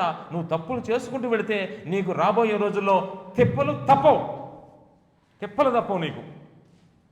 ఇంకా ఆ తిప్పలు తప్పకుండా నీకు ఉండకుండా ఉండాలంటే ఇక చాలు, ఇక ఆపేసాయి. ఏం చేయాలి? ఆపేసి మరి పశ్చాత్తాపడు ప్రభు దగ్గర. ప్రభు ఎప్పుడేమంటాడు తెలుసా? దేవుడు కూడా నిన్ను భయపెట్టి, బాధపెట్టి, దుఃఖపెట్టి, నిన్ను విరిచేసే అనారోగ్యాలు, అప్పులు, ఇవన్నీ దేవుడు కూడా స్టాప్ అంటాడు. ఇక మీకు అంతా ఏమొచ్చింది చెప్పండి? ఆశీర్వాదమే ఆశీర్వాదం. దేవుడు ఆపాలి, అనారోగ్యాన్ని దేవుడు ఆపాలి, అప్పులను దేవుడు ఆపాలి. ఎంతమంది ఆపితే ఏముంది చెప్పండి? ఎవరమ్మా? పిల్లకాలం అనుకుంటున్నాం ఇది నీకు వచ్చిన సమస్యలో. ఇప్పుడు పొలంలో నీళ్లు, గట్లు ఉంటాయి కదా, పొలంలో నీళ్లు. ఆ పొలంలో నుంచి ఈ పొలంలో రాకుండా మధ్యలో ఏమేస్తారు చెప్పండి? గట్టు. సముద్రానికి ఏంటి గట్టు? చూద్దాం. నువ్వు కొట్టుకుపోతావు. గట్టేసింది కాదు, నువ్వు కొట్టుకుపోతావు. నీకు వచ్చే పరిస్థితులు ఎన్నిసార్లు గట్లు వేసుకుని ఏముంది? దేవుడు ఒక్కసారి అనుమతించాడంటే భయంకరంగా వచ్చేస్తాయమ్మా. కాబట్టి ఇది గుర్తుపెట్టుకోవాలి, చాలా ఇంపార్టెంట్ పాయింట్. అందుకనే మనం పరిశుద్ధతలోకి వచ్చేస్తాం ఈరోజు. అసలు పరిశుద్ధత అంటే ఏంటి? ఇక ప్రభువే చెప్పాడు కదా యెహెజ్కేలు ద్వారా, ఇక ఇంతకుముందు జరిగించిన హేయ కృత్యాలు చాలు, అసలు ఆ అధ్యాయాన్ని అంతా కూడా మళ్ళా పూర్వపు స్థితిని ఇస్తానని చెప్తాడు దేవుడు. అవన్నీ మీకు చెప్పాలంటే చాలా ఆశ్చర్యంగా ఉంటాయి, చాలా ఆశ్చర్యంగా ఉంటాయి. సరే, నేను ఇలా చెప్పదలుచుకున్నాను మీకు అందరికి కూడా. ఏంటో తెలుసా? అసలు మొట్టమొదటిగా అసలు పరిశుద్ధత అంటే ఏంటో మీకు చెప్తాను ఈరోజు. పరిశుద్ధత అది నిజంగా మీకు చాలామందికి అసలు పరిశుద్ధత అంటే ఏంటో తెలుసుకోవాలనుకుంటున్నారా మీరు? ఇట్లాంటి ఆశ మీకు దేవుడు పుట్టిస్తే బాగుంటుందేమో. కానీ ఆధ్యాత్మికంగా ఎదిగే వాళ్ళకి ఇట్లాంటివి ఉంటాయేమో నిజంగా. అందుకే ఈ మీటింగ్స్ రావాలని చెప్పేది. ఈ కూడికలకి వస్తే ఏం తెలుస్తుంది అంటే ఎవరికి తెలియని విషయాలు తెలుస్తాయమ్మా మీకు. ఏంటంటే పరిశుద్ధత. అబ్బా, అసలు ఈ మాట ఏంటంటే భలే ఉందాము నిజంగా. పరిశుద్ధత. ఎప్పుడన్నా మనం ఆ పదం అసలు వింటేనే అలా ఉందంటే, మనలో వింటే ఎలా ఉంటుంది, మన హృదయాల్లో ఉంటే ఎలా ఉంటుంది? వింటే బాగుందా లేదా? మన హృదయంలో ఉంటే ఇంకెంత బాగుంటుందో కదా నిజంగా. కానీ మనం వింటే అబ్బా బాగుందన్నాం అంటే కొన్నిసార్లు చూడండి, అబ్బా మీరు చెప్తుంటే భలే ఉందండి, వింటేనే ఉంది, తింటే ఇంకా బాగుంటుంది. చూసారా? అట్లాగే కొన్ని విషయాలు వింటుంటే భలే ఉంటాయి, అవి అనుభవిస్తే ఇంకా బాగుంటాయి అమ్మ. అందుకని మీకు చెప్తున్నాను, పరిశుద్ధత అనే పదం వింటే అబ్బా అనిపిస్తుంది. ఏమన్నా వస్తుంది చూడండి. ఈరోజు ఎవరెవరు కావాలి పరిశుద్ధత చెప్పండి అమ్మా. ఈరోజు అదిగో నేను వంట వండిస్తా, వెంటనే గోంగూర పచ్చడి అని వేసుకుంటే అందరూ వేసుకుంటారా? ఒక ఆమెకి ఎలర్జీ వచ్చిందంటే బాగా ఏం చేస్తుందంటే గోక్కుంటుంది. గోంగూర పచ్చడి అన్న ఆమె ఏమంటారు చెప్పండి? వద్దయ్యా అంటది. ఇప్పుడు నేను వెంటనే ఒక డేక్షాలో పరిశుద్ధత తీసుకొని ఇది ఒక్కొక్కరి దగ్గర పరిశుద్ధత ఫస్ట్ ఇక్కడి నుంచి స్టార్ట్ చేస్తున్నా. అన్విస్త్రీ చిన్న పాప ఉంది ఇక్కడ, అన్విస్త్రీ దగ్గర అమ్మ పరిశుద్ధత కావాలా, ఆ తర్వాత మరి రేహా, ఆ తర్వాత శృతి, అందరూ ఏమంటారు చెప్పండి? పరిశుద్ధత అనే ఐటెం నేను వడ్డించబోతుంటే నాకు కావాలి అని చెప్పేసి అసలు ఎంత చక్కగా తినాలో తెలుసా? ఒకే ఐటము ప్రతిరోజు తిన్నా పర్వాలేదమ్మ. కానీ కొంతమంది అన్ని జనుల దగ్గరికి పరిశుద్ధత అంటే ఆపాయా నీ మాటలు అంటారు. వాళ్ళకి డైజెషన్ అవ్వదు, మనకు మాత్రమే. అందుకనే మనం వింటాం. అసలు ఎంత సంతోషం ఉందో తెలుసా పరిశుద్ధతలో. అందుకే అసలు పరిశుద్ధత అంటే ఏంటి? కొన్ని పాయింట్స్ నిన్న పశ్చాత్తాపం అంటే చెప్పాను. ఎన్ని పాయింట్లు చెప్పాను? పశ్చాత్తాపం అంటే 13 పాయింట్లు. కొన్ని ఎక్కువే చెప్పాలనుకుంటున్నాను నేను పరిశుద్ధత అంటే, ఎందుకంటే అట్లాంటి పాయింట్ అనమాట ఇది. మొదటి పదం పరిశుద్ధత అంటే ఏంటి తెలుసా? ఒకటి, ప్రత్యేకింపబడుట అని అర్థం అనమాట.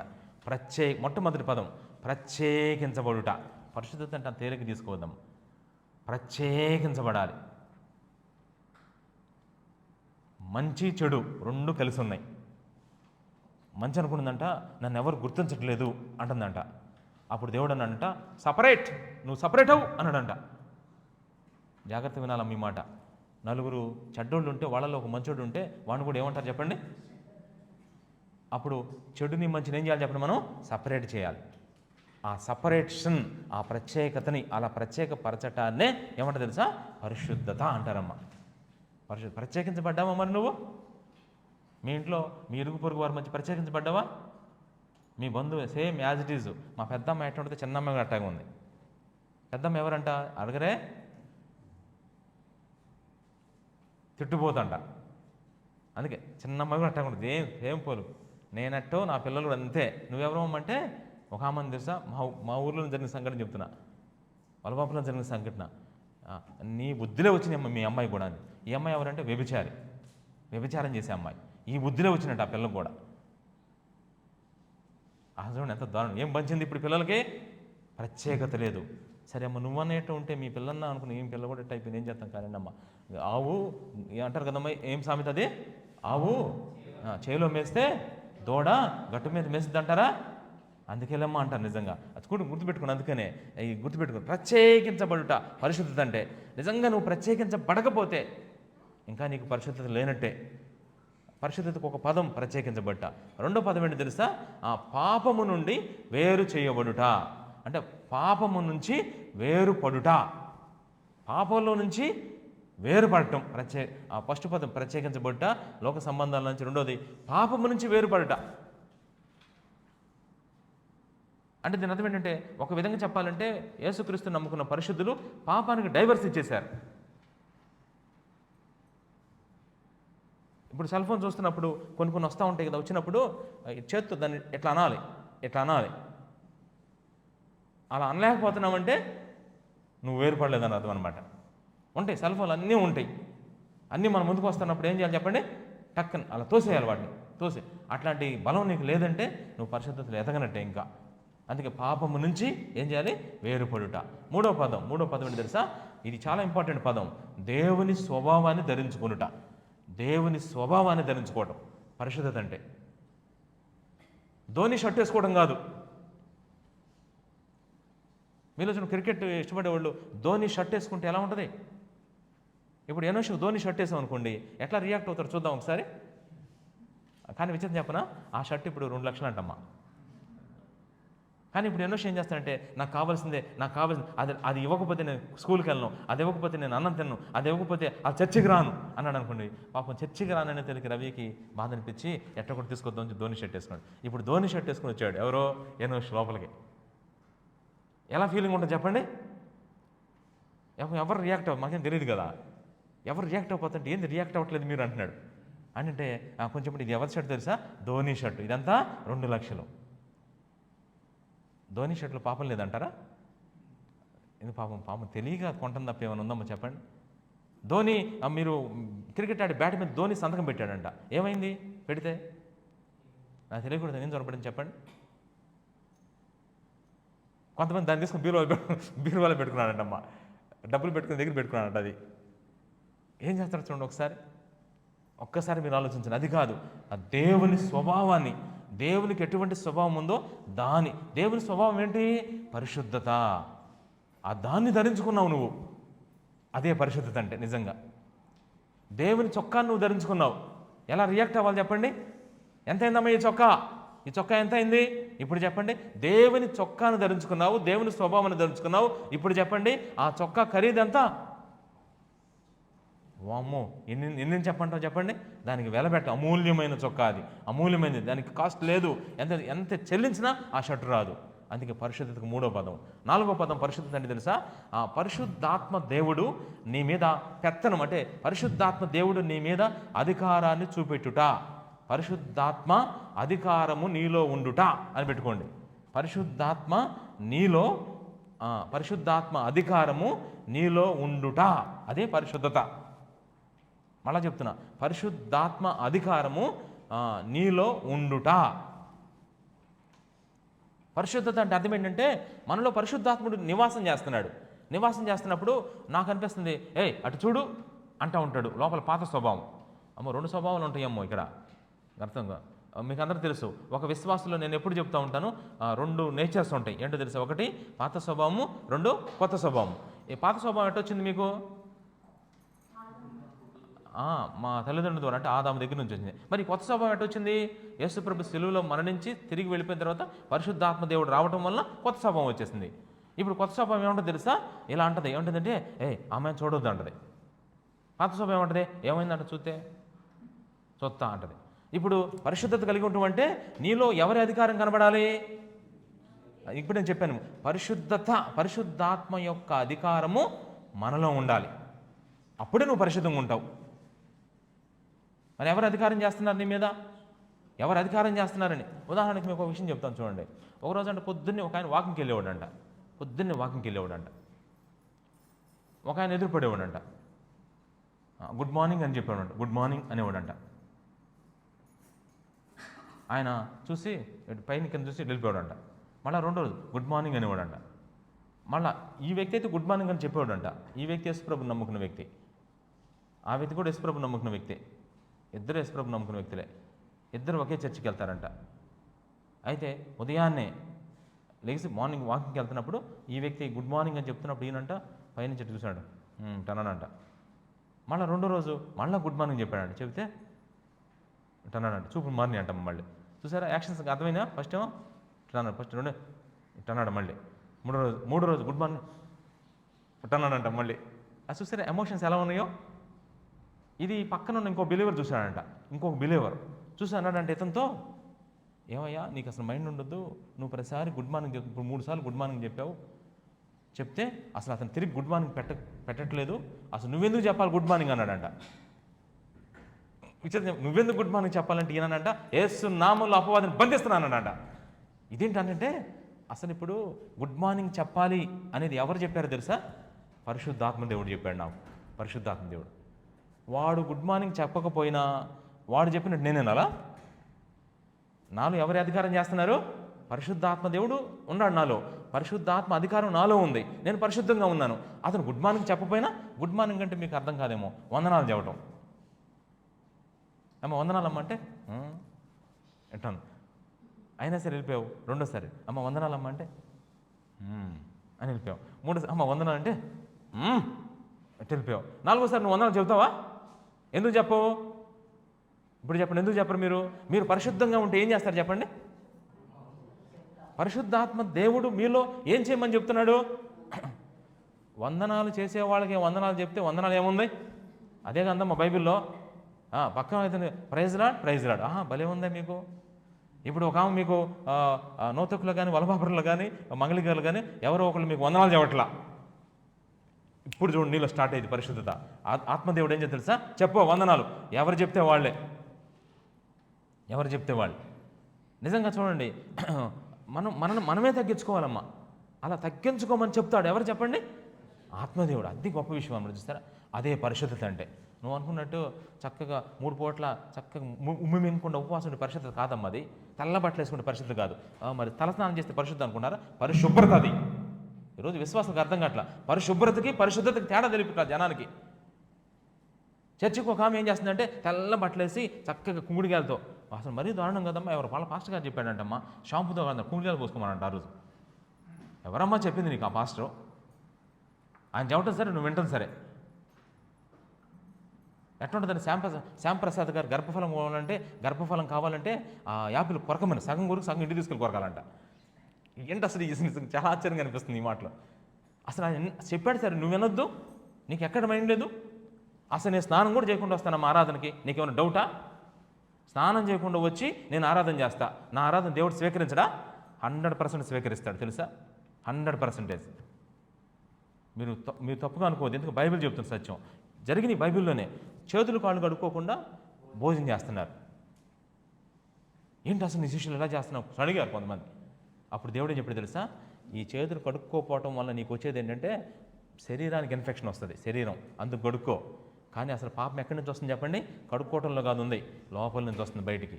లోపల నుంచి అది కడుక్కో ముందులా అని చెప్పాడమ్మా దేవుడు. ఇది చాలామంది తెలియదు. అసలు మీరు అనుకుంటున్నారు తలస్నానం కూడా చేయక్కర్లా. ఒక ఆమంటది ఆదివారం ఆరాధన, అసలు నేను టిఫిన్ చేయలేదు, భోజనం చేయలేదు, ఏమి చేయకుండా. ఎవరు చెప్పారమ్మా టిఫిన్ చేయొద్దని? ఒకవేళ నువ్వు చేస్తే చెయ్యి, నీదెందుకు ఇతర మీద రుద్దుతా? ప్రభు బల్లంట. ఒక ఆయన చెప్తాడు వచ్చి, రేపు ప్రభు బల్ల తీసుకోవాలి కాబట్టి ఈ శనివారం ఉదయం నుంచి అంట ఉపవాసం ఉండి చేసంట అది తీసుకుంటున్నాడంట. అది నీకు దేవుడు బయలుపరిస్తే నీ దగ్గర ఉంచుకో, నాకు చెప్తావేంటి వచ్చినవు? అది నన్ను దేవుడు ఎలా నడిపిస్తున్నాడు అది చూసుకోవాలి. ఎందుకుంటున్నా నువ్వు ఉపవాసం? ఎందుకు చేస్తున్నా? పరిశుద్ధత కోసమేగా. అది ఉండాలి. అది నాకుంది, దేవుడు ఇచ్చాడు నాకు ఖచ్చితంగా. అది ఉంటే ఖచ్చితంగా నేను చక్కగా చిన్న టిఫిన్ చేసి చక్కగా, టిఫిన్ కూడా ఎందుకు ఎక్కువ చేయనంటే బద్ధకం ఉండకుండా కోసం కొంచెం లైట్గా చేసేసి నేను ఓర్చుకోలేను కాబట్టి.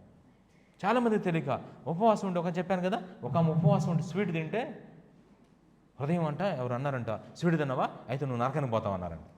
అనేతనికి ఎంత భయం వేసిందమ్మా ఆమెకి.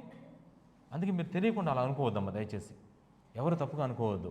పరిశుద్ధత అంటే మూడవ అర్థం ఏంటి తెలుసా? మూడో అర్థం ఏంటి చెప్పండి, రాసుకున్నారుగా? నాలుగో అర్థం అది పరిశుద్ధాత్మ అధికారం నీలో ఉండటం. ఉందా మరి? ఉంటే పరిశుద్ధత ఉన్నట్టే. ఇప్పుడు ఐదోది ఏంటి తెలుసా? దేవునితో దగ్గర సంబంధం కలిగి ఉండుట.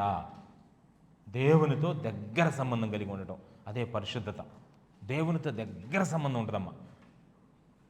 బ్రాకెట్లో దేవునితో నడవటం అని రాసుకుని కావాలంటే, దేవునితో నడుచుట. దాన్ని ఇంకో భాషలో చెప్పాలంటే దేవునితో దగ్గర సంబంధం. మీకు తెలుసో లేదో, మనమంట పరిశుద్ధంగా ఉంటానంట ఎవరు దగ్గర అవుతారు తెలుసా మనకి? మీ అక్కాయి, లేదంటే మీ చెల్లెలు, మీ బావ, మీ బాబాయ్, మీ దూరపు చుట్టాలు, అమెరికాలో ఉన్నవాళ్ళు, వీళ్ళు కాదు మన దగ్గర అయ్యేది. లేదంటే బంగారం, వెండి, డబ్బులు, ఉద్యోగాలు, ఈగా దగ్గర అయ్యేది. ఎవరు దగ్గర అవుతారు చెప్పండి? అద్భుతం కదా! దేవుడు ఎంత దగ్గరికి వస్తాడు తెలుసా మనకి. ఆయన ఎంత ఇష్టపడతాడు పరిశుద్ధత అంటే. అసలు పరిశుద్ధత ఎక్కడుంటే అక్కడ కూర్చుంటాడు వెళ్ళి. అందుకే నేను మహోన్నతమైన పరిశుద్ధ స్థలం అయినా సరే ఎక్కడ పరిశుద్ధత ఉంటే, అందుకే ఆయన సింహాసనం పరిశుద్ధ సింహాసనం. పరిశుద్ధత ఎక్కడుంటే అక్కడే ఉంటాడమ్మా ఆయన. అందుకనే దేవునికి దగ్గరగా మరి దేవునితో దగ్గర సంబంధం కలిగి ఉండటం. మీకు ఎవరు క్లోజ్ అని అడిగారు అనుకోండి, ఇలా చెప్పాలి మీరు సాక్ష్యం, నాకు దేవుడు భలే క్లోజ్. అప్పుడు అర్థమైంది ఏంటి తెలుసా? నువ్వెంత పరిశుద్ధంగా ఉన్నావు, నువ్వు బాగా నీకు బాగా క్లోజ్ అవుతారు తెలుసా? మా ఇంట్లో నేను, నా భార్య, పిల్లలు ఉంటారు, కానీ నాకు ఎవరు క్లోజ్ అవుతారు తెలుసా? దేవుడు బాగా క్లోజ్. అందుకే దేవుడు క్లోజ్ కాబట్టే నాకు ఏ బాధ వచ్చినా, ఏ కష్టం వచ్చినా, ఏ శ్రమ వచ్చినా వెంటనే పుడుక్కున ఎవరితో చెప్తాను చెప్పండి? దేవునితో చెప్తా. బయటపడను. ఎవరన్నా ఒక మాట అన్నా సరే వెంటనే మళ్ళీ తిరిగి మాట అన్ను, ఆ మాటను ప్రభుతో చెప్పుకుంటా. అవమానాన్ని, నిందని, శ్రమని, కష్టాన్ని, బాధ అన్నిటినీ ప్రభుత్వం. ఎందుకంటే దేవుడు నాకు అంత క్లోజ్. ఇంతగా ఎలా క్లోజ్ ఏంటంటే నేను చేసిన పనుల్లో ఏంటంటే పరిశుద్ధత, జస్ట్ పరిశుద్ధత కలిగి ఉన్నా అంతే. పాపిని ఇప్పుడు నేను పశ్చాత్తాపంలోకి వచ్చి ప్రభు ఇచ్చిన పరిశుద్ధత ధరించుకొని దాన్ని కాపాడుకుంటూ దాన్ని ఎదుగుదలలోకి తీసుకొచ్చుకుంటున్నా. ఈ కూడికలు ఎందుకంటే పరిశుద్ధతలో మనం ఎదగటానికి, పరిశుద్ధతలో మనం ఎదగాలమ్మా. అందుకే పరిశుద్ధాత్మ దేవుడు ఈ పని చేస్తూ ఉన్నాడు. పరిశుద్ధత అంటే ఇదే ఐదోది. ఆరోది ఏంటో తెలుసా? ఆరోది దేవుడు ఓరవలేని దాన్ని మనము ఓరవలేకపోవటం. దేవుడు ఓరవలేని దాన్ని మనము ఓరవలేకపోవడం. పరిశుద్ధత అంటే ఏంటో తెలుసా? ఇది ఆరోది. దేవుడు ఓరవలేని దాన్ని, దేవుడు ఓర్చుకోలేని దాన్ని మనం ఓర్చుకోలేకపోవడం. ఏం ఓర్చుకోలేడు దేవుడు లోకంలో? ఇక్కడ కూర్చున్నారు కదా మీరు, ఉదాహరణకి ఇక్కడ కూర్చున్నారు మీరు, ఇక్కడ కూర్చున్న ఎవరైనా సరే మీరు అబద్ధం ఆడటం ఆయన చూడగలడా? నేనైనా పర్వాలేదు, మన నామం పోయింది అనుకుంటా. ఆయన అస్సలు తట్టుకోలేడమ్మా. అంతెందుకు, మీ పిల్లలు దొంగతనం చేస్తాం మీకు ఎలా ఉంటుంది? మీ అబ్బాయికి 100కి 99 మార్కులు వచ్చినాయి. సుభాష్ గారు మీరు చెప్పండి. అఖిల్కి 100కి 99 వచ్చినాయి. కానీ అఖిల్ ఒక చిన్న దొంగతనం చేశాడు. రెండు ఒకే రోజు జరిగినాయి. ఒకే రోజు మార్కులు వచ్చినాయి, ఒకే రోజు దొంగతనం చేశాడు. ఇప్పుడు 2 ఉన్నాయి సుభాషిణి గారి ఎదురుగా. ఇప్పుడు ఆమె ఎలా ఉంటారు చెప్పండి? ఇప్పుడు ఆమె సంతోషంగా ఉంటారా, దుఃఖంగా ఉంటారా? ఆ మాటలను తెలుసుకుందాం. చెప్పండి అమ్మ సుభాషిణి గారు. ఎంత దుఃఖంగా ఉంటారు తెలుసా? మీలాంటి వాళ్ళు అంటారు, ఎందుకమ్మ దుఃఖం, 100కి 99 స్వీట్ అది అని అంటే, ఏం 99 దాకా నాకు అసలు నిద్రే లేదు, ఎంత వాడేసలేదు, చేస్తాననుకోలేదు అని పాపం భలే ఏడుస్తూ ఉంది, చాలా దుఃఖపడతా ఉంది. అప్పుడు ప్రభు దగ్గరికి వెళ్ళి, ప్రభు దేవుడు అన్నాడు 100కి 99 కావాలా, దొంగతనం కావాలా? ఎందుకంటే ఆ 99 ఎందుకు వచ్చినాయి అంటే అది దొంగతనం చేసి స్లిప్లు పెట్టాడంట. అది విషయం. ఒక్కసారి ఆలోచించండి.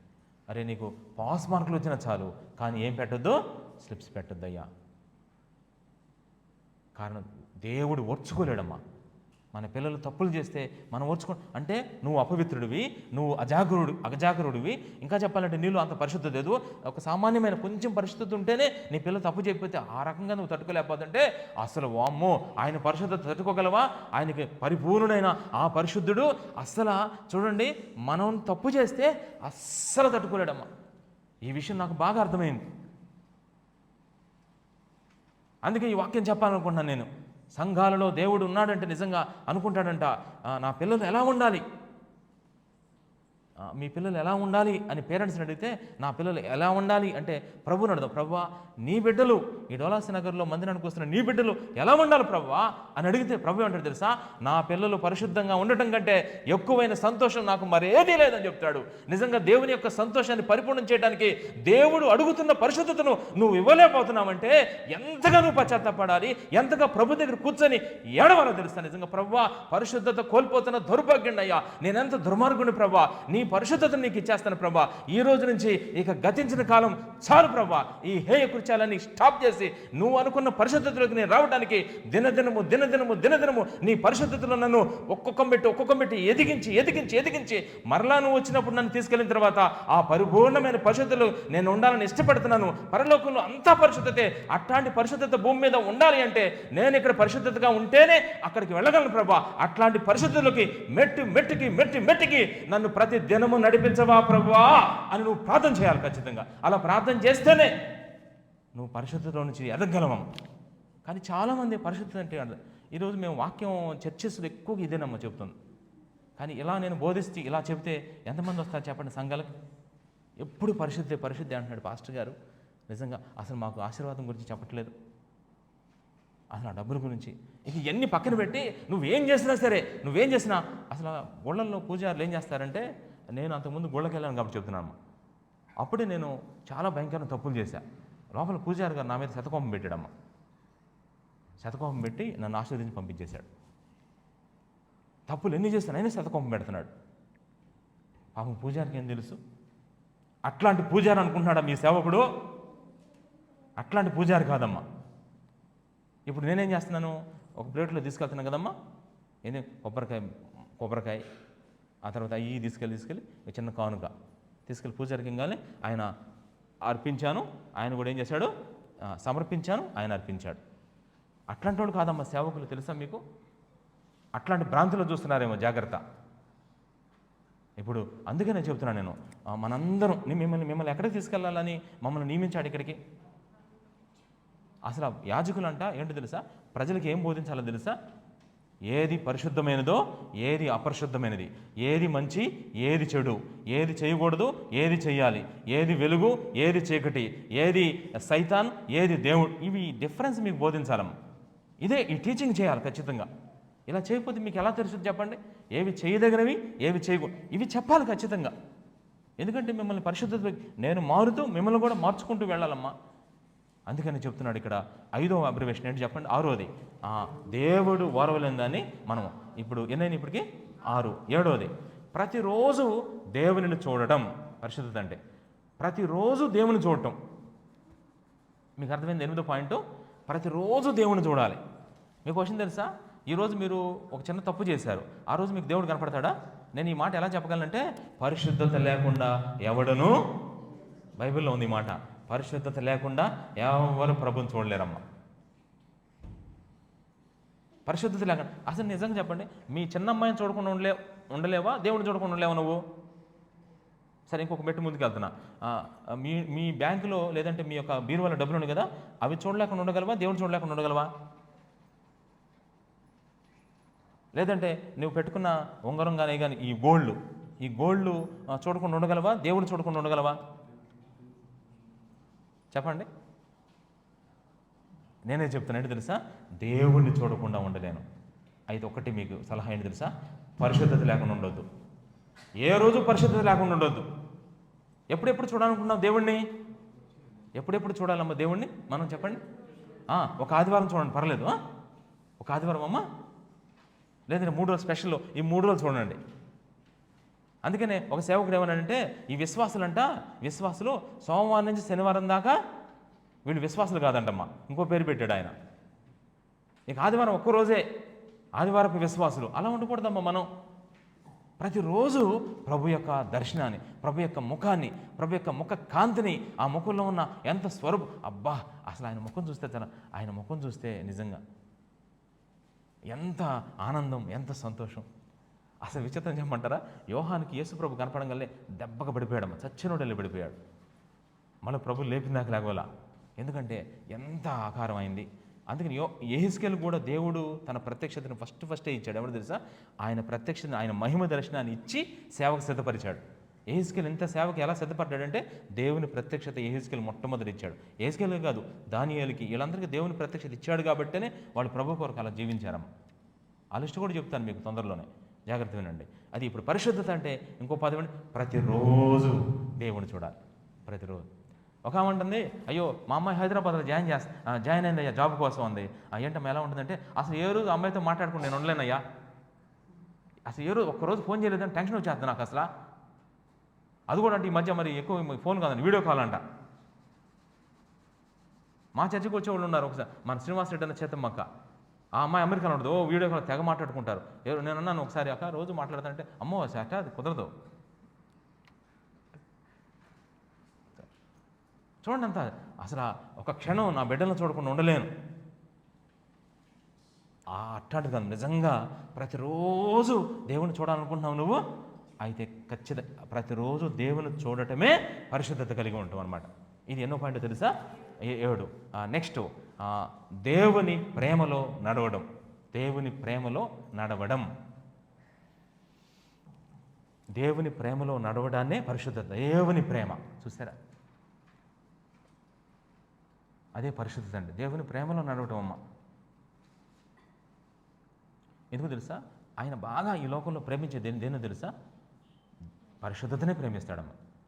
పరిశుద్ధతను భలే ప్రేమిస్తాడు ఆయన తెలుసా, ఆయనకి ఎంత ఎఫెక్షనో. అట్లాంటి ప్రేమలో, అట్లాంటి పరిశుద్ధతలో నడవటం అనమాట. అదే దేవుని ప్రేమలో నడవటం అంటే. తర్వాత ఇంకోటి ఏంటి తెలుసా, దేవుని నామాన్ని గౌరవించటం.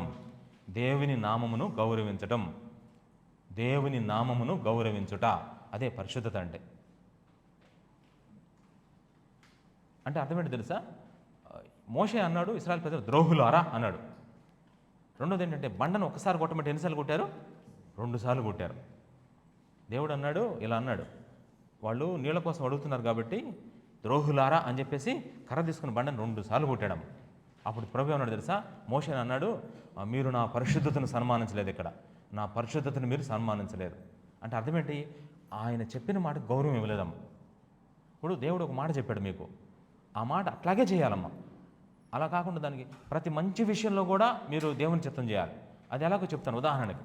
ఉదాహరణకి నేను చెప్తాను. నేను ఒక మంచి విషయం మీకు చెప్పాను అనుకోండి.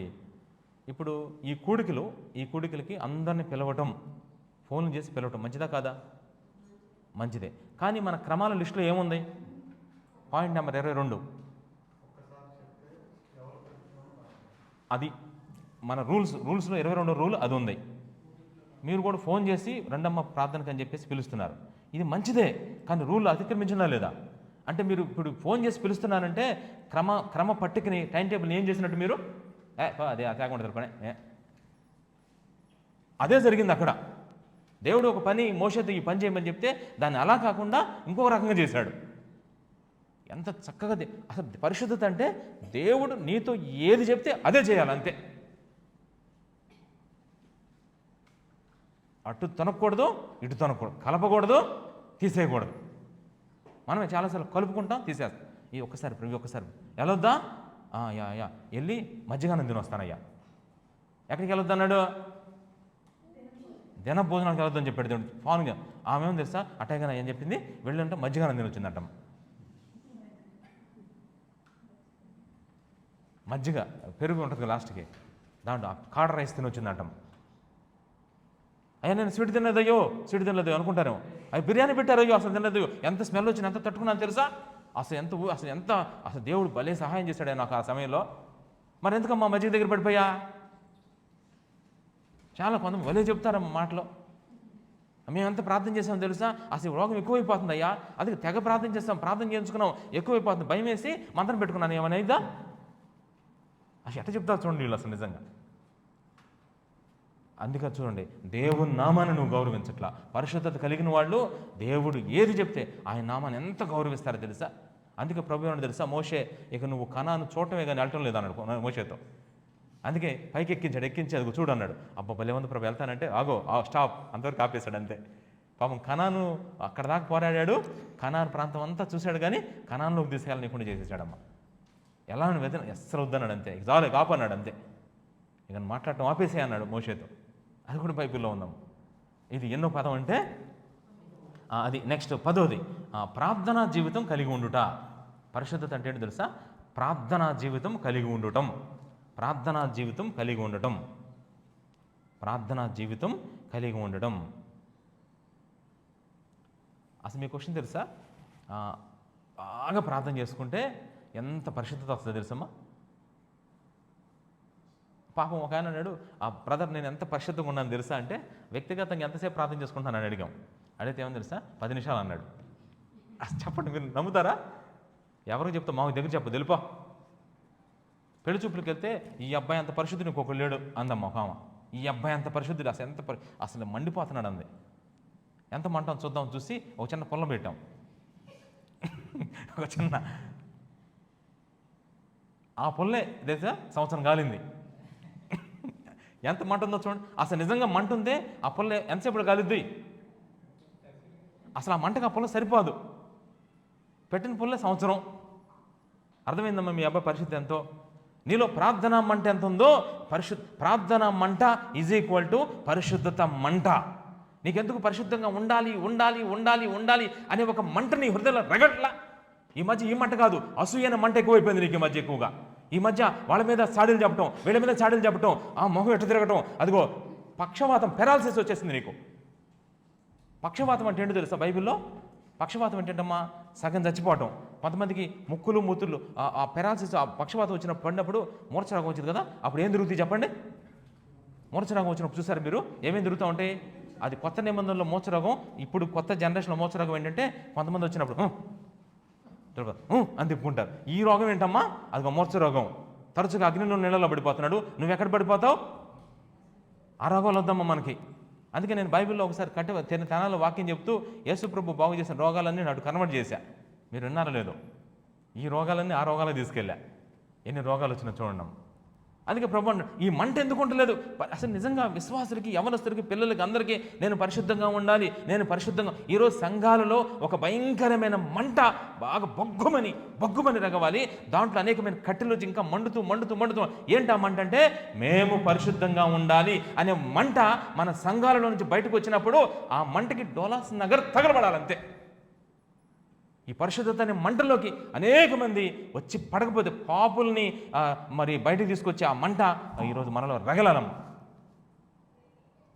కొంతమందికి నేను డబ్బులు బాగా సంపాదించాలి, మంచి ఇల్లు కట్టాలి, అబ్బా ఎంత మంట ఉందో, మంచి ఉద్యోగం, నెలకు 1,00,000, 2,00,000, 3,00,000, ఆదివారం కూడా పనిచేయాలి, సోమవారం కూడా, మంగళవారం అసలు ఖాళీగా ఉండకూడదు. ఎంత మంట ఉంటుందో తెలుసు కొంతమందికి. ఏం మంటలో మా మంటలో నిజంగా. పొద్దున్నే పొలం వెళ్ళాలి, ఈరోజు ఆదివారం కూడా పొలం వెళ్ళాలి, ఈలోపు సాయంత్రం ప్రార్థన కదా మనకి, 5ంటికి 7ంటికి కదా, ఈలోపు పని చేసుకుందాం మనం. ఏమా ఆదివారం నాడు కూలికి వస్తారంటే ఎంతకమ్మంటే 6 దాకా పని ఉండదంటే, అవును మనకు ఆరాధన 2 గంటలకు, 7 గంటలకు కదా, 6 దాకా ఉండొచ్చుగా అని హడావుడిగా ప్రార్థనలో ఏం లేదు, వెళ్ళిపోవటం, సగసగ బిగటం, 600 వేసుకొని మళ్ళీ వచ్చి అక్కడ బాగా నిద్రపోవటం. పొద్దున్నే సాయంత్రం పని చేస్తే ఏం చేస్తా చెప్పొచ్చి. మళ్ళీ అదేమంటే మేమేం చెప్పాలి, ఏం చెప్పాలంటే, నువ్వు చూడమ్మ పొద్దున్న నుంచి పని చేసి వచ్చింది చూడడం, చప్పట్లు కొట్టడం ఒకసారి. ఆ మంటలాగే ఉంటుంది. ఆ మంట మాకు తెలియదా? మీరు బాధపడతాను కొట్టడమే కొట్టో.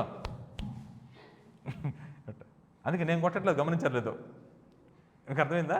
నేను కొట్టట్లా, ఆలోచన కొట్టిస్తున్నా. ఎందుకంటే పాస్టర్ గారు ఏం చెప్తే తింటారు కదా. ఆ చప్పట్లు వద్దమ్మా నిజంగా. అసలు ఎవరు చప్పట్లు కొట్టక్కర్లేదు. నిజంగా నీలో ఆ పరిశుద్ధత మంటుంటే ఎవరు చప్పట్లు కొడతారు చెప్పండి? పరలోకంలో దేవుడు, దూతలు చప్పట్లం. భయపడాల్సిన పనే లేదం. అందుకే అంటున్నాడు ప్రార్థనా జీవితం, ప్రార్థన మనకి బాగా. ఇంకా చెప్పాలంటే ఇంకొక పాయింట్ ఏంటి తెలుసా?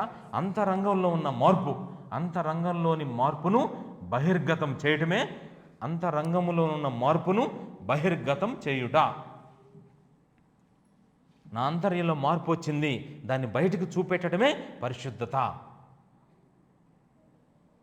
కొంతమంది ఏం చేస్తారంటే అంతరంగంలోనేమో బాగా కోపం ఉంటుంది, బయటకు మాత్రం ఎవరైనా రాగాలు ఏం చేస్తారు చెప్పండి, ఆమె బాగున్నావా, అవునమ్మా అంటారు. నిజంగా లోపల మాత్రం ఏమంటారు చెప్పండి, వాళ్ళు వెళ్ళిపోగానే ఏం చేస్తావు, ఈమె ఇది ఈమె దీన్ని ఏం చేయాలి తెలుసా, కోసి కూర ఉండాలి అంటుందమ్మా.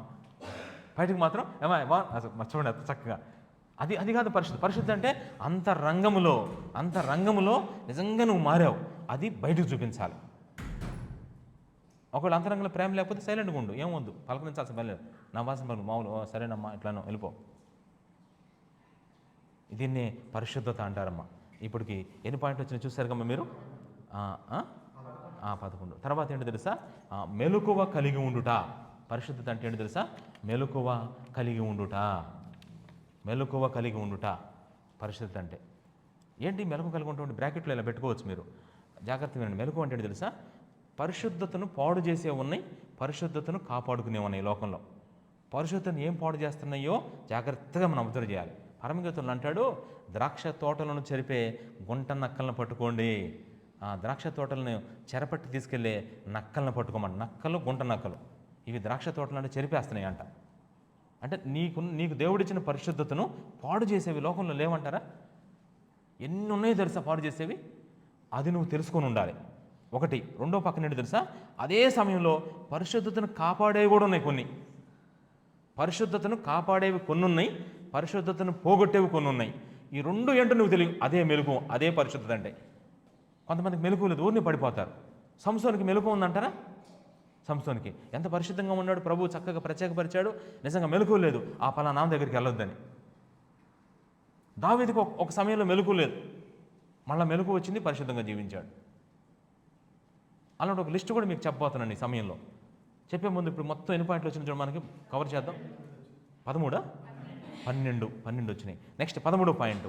13 పాయింట్ యవనస్తులు కూడా కనిపెట్టి ఉండాలమ్మా.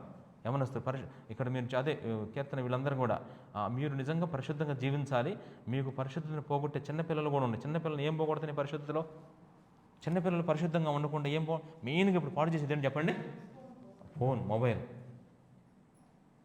ఒక వార్తాపత్రికలు ఏం చెప్పారు తెలుసా, ఈరోజు అంటమ్మా కౌంట్ చేశారంట ప్రపంచవ్యాప్తంగా, అంటే మన ఇండియా వైడ్ కౌంట్ చేసి సెల్ ఫోన్ ఎంతసేపు చూస్తున్నారని చెప్పి యావరేజ్ లెక్క తీస్తే రోజుకంట 6 గంటలు చూస్తున్నారంట ఒక్కొక్కళ్ళు. రోజుకి 6 గంటలు అంటాం అందరూ. అంటే మన భారతదేశంలో ఎంతమంది అయితే సెల్ ఫోన్ చూస్తున్నారో, డేటా ఎంత పోయిందో, హిస్టరీ ఎంత పోయిందో మొత్తం కవర్ చేసి దాన్ని కౌంట్ చేసి బయ్యేస్తే ఒక్కొక్కరికి ఎంత 6 గంటలు చూస్తున్నారంట. వామ్మో, 24 గంటలు 6 గంటలు సెల్ ఫోన్ చూస్తున్నారంటే ఆలోచించండి ఒకసారి. ఎంతమంది 6 గంటల్లో ఏం చూస్తున్నారు వాళ్ళు? ఎక్కువ ఏం చూస్తుంటారు నవీను? 6 గంటల్లో ఎక్కువ మంచి చూస్తుంటారని నీ అభిప్రాయమా, చెడు చూస్తుంటారనా? ఖచ్చితంగా చెడు, గట్టిగా చెప్పాలి నవీన్. అది నిజంగా దాంట్లోకి అసలు ఆలోచించాల్సిన పని లేదమ్మా. మీరు ఈ విషయాన్ని ఏకీపిస్తున్నారా లేదా? మీరు 6 గంటల సమయంలో పిల్లలు కానీ పెద్దలు కానీ ఎవరైనా సరే చెడు ఎక్కువ మంది చూసేవాళ్ళు ఉంటారా, చెడు తక్కువ మంది చూసేవాళ్ళు ఉంటారా? మెజారిటీ పీపుల్స్ ఎవరుంటారు చెప్పండి? చెడుని ఎక్కువ మంది. ఏంటమ్మా, ఒక సినిమా చూస్తే ఎంత సమయం పడుతుంది? 3 గంటలు పడుతుంది, అక్కడే సరిపోతుంది. చిన్న పిల్లలు జాగ్రత్త సెల్ ఫోన్స్తో. బైబిల్ ఉంటుంది, మన సెల్ ఫోన్ పెట్టుకుంటారు. సీరియస్గా తీసుకోవాలి కీర్తన, జోక్ కాదు ఇది, చాలా సీరియస్గా తీసుకోవాలి. వీడి పిల్లలు ఇలా సీరియస్గా తీసుకోపోబట్టి ఎలా తయారవుతున్నారంటే ఈరోజు ఇక్కడ అట్టగా ఉంటున్నారు, బయటికి వెళ్ళిన తర్వాత మళ్ళీ చాలా భయంకరంగా తయారవుతున్నారు. అసలు అంతకుముందు ఎన్ని మాటలు చెప్పాను నేను అందరికీ. ఏమైపోతున్నాయి ఈ మాటలన్నీ కూడా పిల్లలకి? ఎక్కడ వేసిన గొంగడ అక్కడే. ఈసారి వదిలిపెట్టేది లేదు, ఈసారి తాడో పేడో తేల్చేసుకోవాలి అంతే. జాగ్రత్త, ఇది మాత్రం చెబుతున్నా. ఇక మీ ఇష్టం అమ్మ చెబుతున్నా. పెద్ద జీవితంతో తమాషాలు ఆడొద్దు. ఎంత కృప చూపించాడు తెలుసా? లేకపోతే ఎవరు సంఘానికి చెప్తారు, నేను ఈసారి ఏమైనా తప్పు చేస్తే వాళ్ళని ఎవరు పడుచుకోవద్దని చెప్తా ఖచ్చితంగా. ఆ రూల్ నాకు ఉంది. మిమ్మల్ని ఎవరు పడుచుకోకపోతే ఇక దిక్కులోనే అయిపోతారు నిజంగా. ఇప్పుడేదో అన్నీ జరుగుతున్నాయి అనుకోండి, దేవుని ప్రేమను బట్టి జరుగుతున్నాయి, గుర్తుపెట్టుకోవాలి అందరూ కూడా. నిజమా కాదా చెప్పండి అమ్మా? దేవుని ప్రేమ లేకపోతే మీ జీవితాలు ఏంటమ్మా అసలు? మన బ్రతుకులు ఏంటో ఒకసారి ఆలోచించండి. మేమే పెద్ద హీరోలాగా ఉంటారు. ఏంది హీరోయిజం? నీది హీరోయిజం. దేవుడు లేకపోతే డుబ్బు కూడా చల్లవు నువ్వు. సాగినన్నాళ్ళు సాగుతుంది నీకు జీవితం, సాగినన్నాళ్ళు సాగుద్ది. దేవుడు కూడా చూస్తూ ఉంటాడు. ఒకరోజు స్టాప్ పెట్టాడు, తర్వాత నెత్తినోరు బతుకున్నా వాళ్ళకి పెట్టాడుగా స్టాపు, ఏదో గోత్రానికి పెడితే 70 సంవత్సరాలు నెత్తినోరు మాకు బయటకు రాలేదమ్మా. ఎంత బాధ, చాలా సివియర్గా చెప్పాడు దేవుడు. ఈ విషయం మనం చాలా సీరియస్గా తీసుకోవాలమ్మా. ఈ 3వ రోజు ఒకవేళ నా జీవితంలో పరిశుద్ధత గురించి నేను సీరియస్గా లేకపోతే నా జీవితం కూడా సీరియస్గా ఉండదమ్మా. ఇది నేను చెప్పాల్సిన మాటలు కాదు, నేను అనే మాటలు కాదు, దేవుడే నాలో నుంచి అనిపిస్తున్నాడమ్మా. మీ ఇష్టం అది చెప్తున్నా కదా. పరిశుద్ధత కలిగి ఉండటం ఇప్పుడే చెప్పాను. ఏం పదం అది? ఇప్పుడు ఏం చెప్పాను? అంత మెలకువ కలిగి ఉంటాం. నెక్స్ట్ పాయింట్, పరిశుద్ధత అంటే ఏంటో తెలుసా? ఒక రకంగా చెప్పాలంటే ప్రాణము, ఆత్మ, శరీరం నిందారహితంగా కాపాడుకోవటం. అంటే శరీరము, ప్రాణము, ఆత్మ మూడింటిని నిందారహితంగా కాపాడుకోవటం.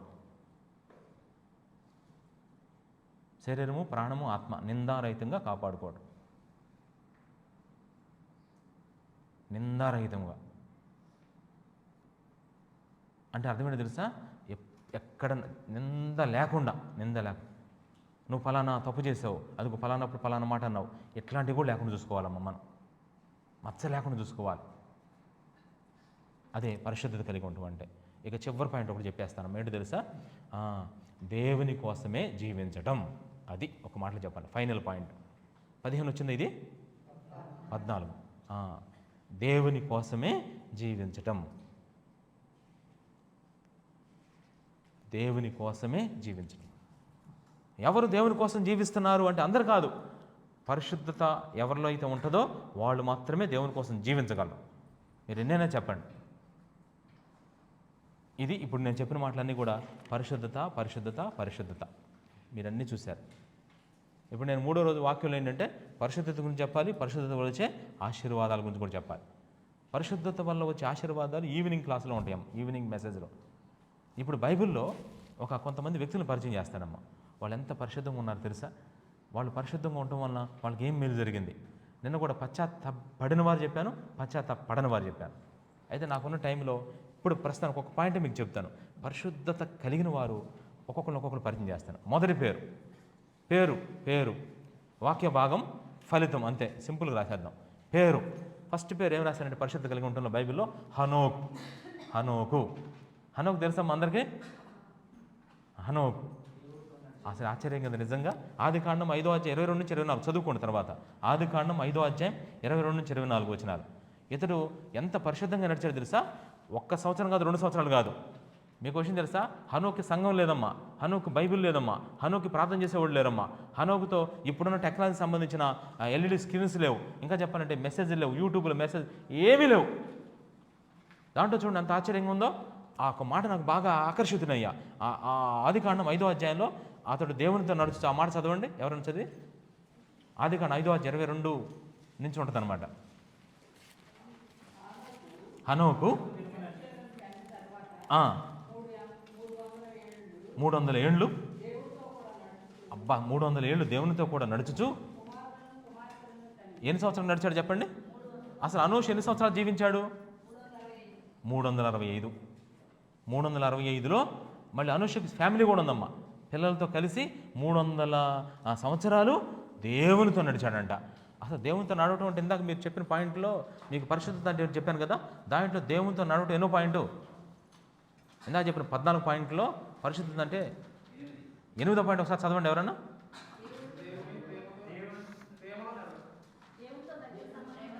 అది నాగరాజు గారు. దేవునితో దగ్గర సంబంధం ఎన్నోది? 5వ ఒకసారి చూడండి అందరూ. దేవునితో దగ్గర సంబంధం కలిగి ఉండటం. బ్రాకెట్లో ఏం పెట్టారు? అది జరిగింది ఇక్కడ. ఎన్ని సంవత్సరాలు? 1 సంవత్సరం కాదు, 2 సంవత్సరం, 3 సంవత్సరం కాదు, 300 సంవత్సరాలు.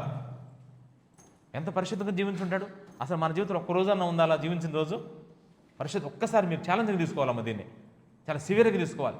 ప్రభువా, నా యవన దశలో, నా యొక్క వృద్ధాప్య దశలో, లేదంటే నా చిన్నపిల్లల దశలో నిజంగా ఒక్క రోజన్నా పరిశుద్ధంగా జీవించిన రోజు. ఇప్పటికి ఎన్ని పుట్టినరోజులు జరుపుకున్నావో, ఇప్పటికి ఎన్ని మ్యారేజ్లు జరుపుకున్నావో, ఇప్పటికి ఎన్ని ఫంక్షన్లు చేసుకున్నావో, కనీసం ఒక్క రోజన్నా చూడండి మనం ఎన్ని రోజులు గడపాలి. కానీ హనోకు అంటే 300 సంవత్సరాలు అని ఎంత పరిశుద్ధంగా జీవించాడు చూడండి. హనోకు దేవునితో నడిచిన ఫలితం ఏంటో తెలుసా? ఫలితం ఏంటో చూడండి, దాన్ని కంటిన్యూ చేయండి. తర్వాత దేవుడు అతన్ని తీసుకొని పోయిను. అంటే మరణాన్ని చూడకుండా దేవుడే తనని ఏం చేశాడు చెప్పండి? అబ్బా ఎంత మంచి ఫలితం అమ్మా, ఎంత మంచి ఫలితం. హనోకు ఎందుకు వచ్చింది? కేవలం హనోకు చేసిన పని ఏంటో తెలుసా? తను బ్రతుకు దినములలో 300 సంవత్సరాలు పరిశుద్ధంగా జీవించాడు. ఆయన అలా జీవించకపోతే పరిశుద్ధాత్మ దేవుడు రాశాడు, పరిశుద్ధాత్మ దేవుడు ఎప్పుడు అబద్ధం ఆడమ్మ. అంటే ఎందుకు తీసుకెళ్ళిపోయాడు దేవుడు? ఇలా అనుకొని ఉంటాడు పైన. అసలు దేవుడికి ఎవరిష్టం తెలుసా? బాగా పరిశుద్ధంగా జీవించడం బాగా ఇష్టం. 300 సంవత్సరాలు తీస్తుంటే చనిపోయిన తర్వాత తీసుకెళ్ళచ్చు కదా. తనకి ఏ మరణం కూడా అనుమతించకుండా, ఇక నువ్వు లాభం లేదు, నీ నడక చూస్తుంటే నీ పరిశుద్ధ చూస్తుంటే భలే ఇష్టమైంది, ఇక లాభం లేదు ఉన్నపాటు తీసుకుపోయాడు ఆ పని. దేవుడు అంటే నిజంగా చూడండి, పరిశుద్ధుడే ప్రేమించినట్టుగా ఆ పరిశుద్ధుడైన ఆయన పరిశుద్ధుడు ఎక్కడ కాదు ఉండేది నా దగ్గర అని కమాన్ అని చెప్పేసి వెంటనే అసలు కనీసం అయ్యా ప్రభు మరి చనిపోతే బరియల ప్రభు ఇవన్నీ ఉంటాయి, ఏమవుద్దు నాకు అసలు ఇంక కావాలని చెప్పి టక్కని తీసుకుపోయాడు. ఎంత ఆశ్చర్యంగా ఉందో చూడండి అమ్మ నిజంగా. ఇది ఒకటి. హనోకు ఫలితం ఎలా ఉందో చూడండి. ఈ ఫలితం ఎలా వచ్చిందో చూడండి. రెండో నెంబరు ఈయన పేరు యోసేపు. బైబిల్లో యోసేపు రిఫరెన్స్ ఆదికాండం 39వ అధ్యాయం 7 నుంచి 12 వచనాలు తర్వాత చదువుకోండి. ఆదికాండం 39వ అధ్యాయం 7 నుంచి 12 వచనాలు. నిజంగా ఒక రకంగా చెప్పాలంటే యోసేపు ఎంత పవిత్రంగా జీవించాడు తెలుసా? పాపానికి లొంగకుండా పవిత్రంగా నిలిచాడమ్మ. అసలు లొంగే పరిస్థితులు వామ్మ మీరు చూశారు కదా అసలు ఎట్ట వచ్చినాయో. నాకు తెలిసి యోసేపుకు వచ్చిన శోధనలో ఇంకెవ్వరికి రామేమో. ఎంత భయంకరంగా శోధించబడ్డాడు. ఏం శోధన? పాపంలో పడిపోవడానికి వచ్చిన శోధనలు. కానీ పడిపోయాడా? అస్సలు పడిపోలేదమ్మా, జయించాడు.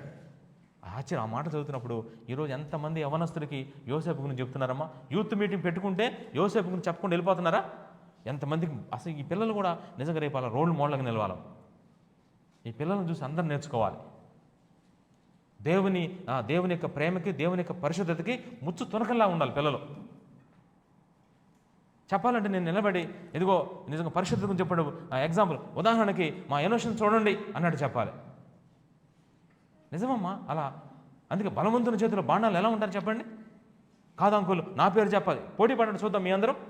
పరిశుద్ధత గురించి పలానా అబ్బాయి బలి చక్కగా చెప్పినట్టుగా వినయంగా ఆ చక్కగా ప్రార్థన చేసుకుంటాడు, చక్కగా వాక్యం చదువుతాడు, మందిరంలో చక్కగా పనిచేస్తాడు, ఎక్కడ అబద్ధమాడు, ఎక్కడ మోసం చేయడు, ఎంతో పవిత్రంగా జీవిస్తున్నాడు అని నేను మీ పిల్లల గురించి చెప్పాలనుకున్నాను. అంకుల్ నా గురించి చెప్పండి, అంకుల్ నా గురించి చెప్పండి, నా గురించి చెప్పండి అని పోటీ పడండి చూద్దాం. మీకు ఈరోజు ఛాలెంజ్ పిల్లలకి. ఇప్పుడు ఆ నవీన్ వాళ్ళ పాపకి ఇప్పుడు అర్థం కాకపోవచ్చు ఈ విషయం.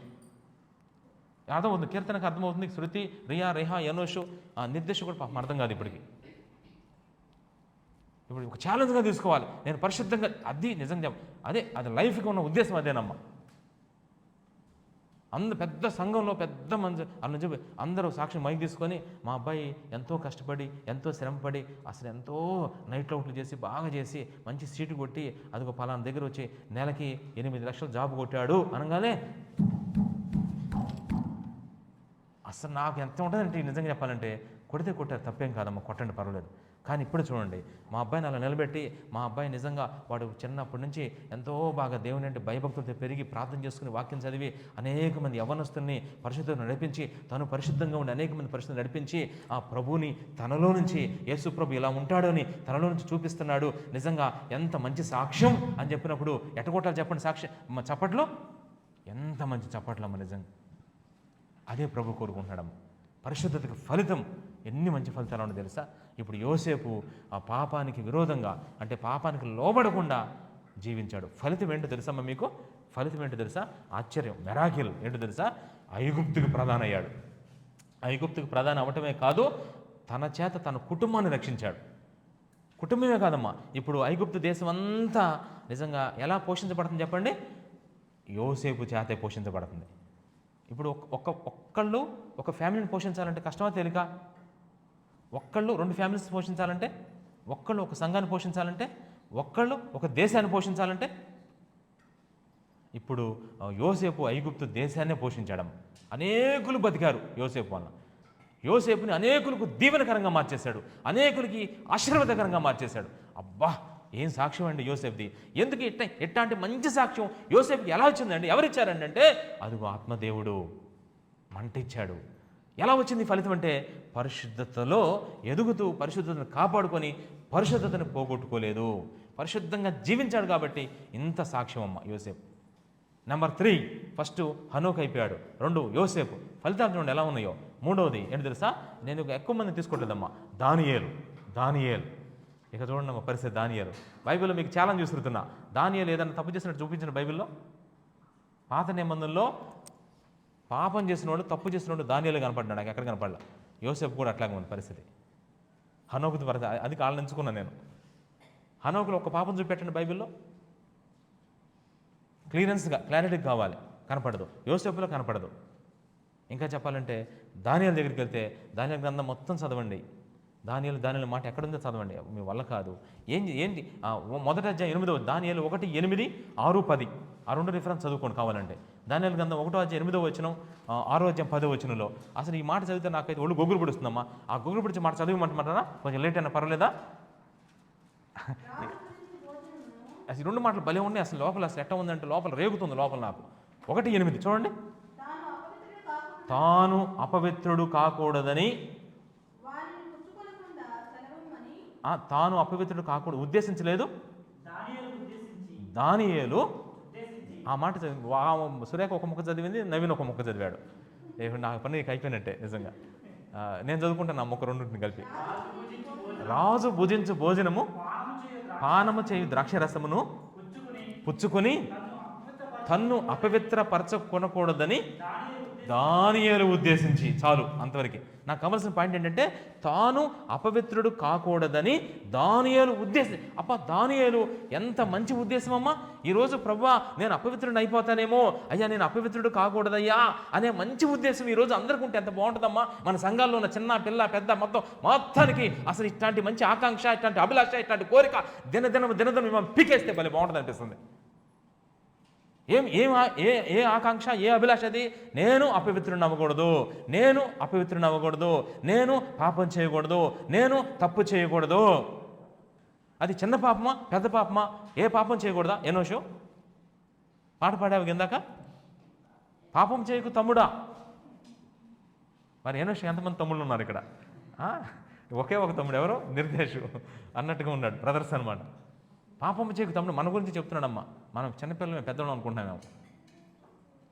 పాపం చేయకు తమ్ముడా చెల్ల, అది పెద్దదైనా చిన్నదైనా దాని జోలికి వెళ్ళొద్దయ్యా. అసలు నిజంగా చెప్పాలంటే ఈ రోజు నుంచి మనం డిసైడ్ చేసుకోవాలమ్మా తీర్మానం. దాని ఎంత మంచి ఉద్దేశం. ఇక ఈ మాట ఎట్టుందంటే 6:10 చూడండి ఎలా ఉంటుందో మీకు. 6:10 దాని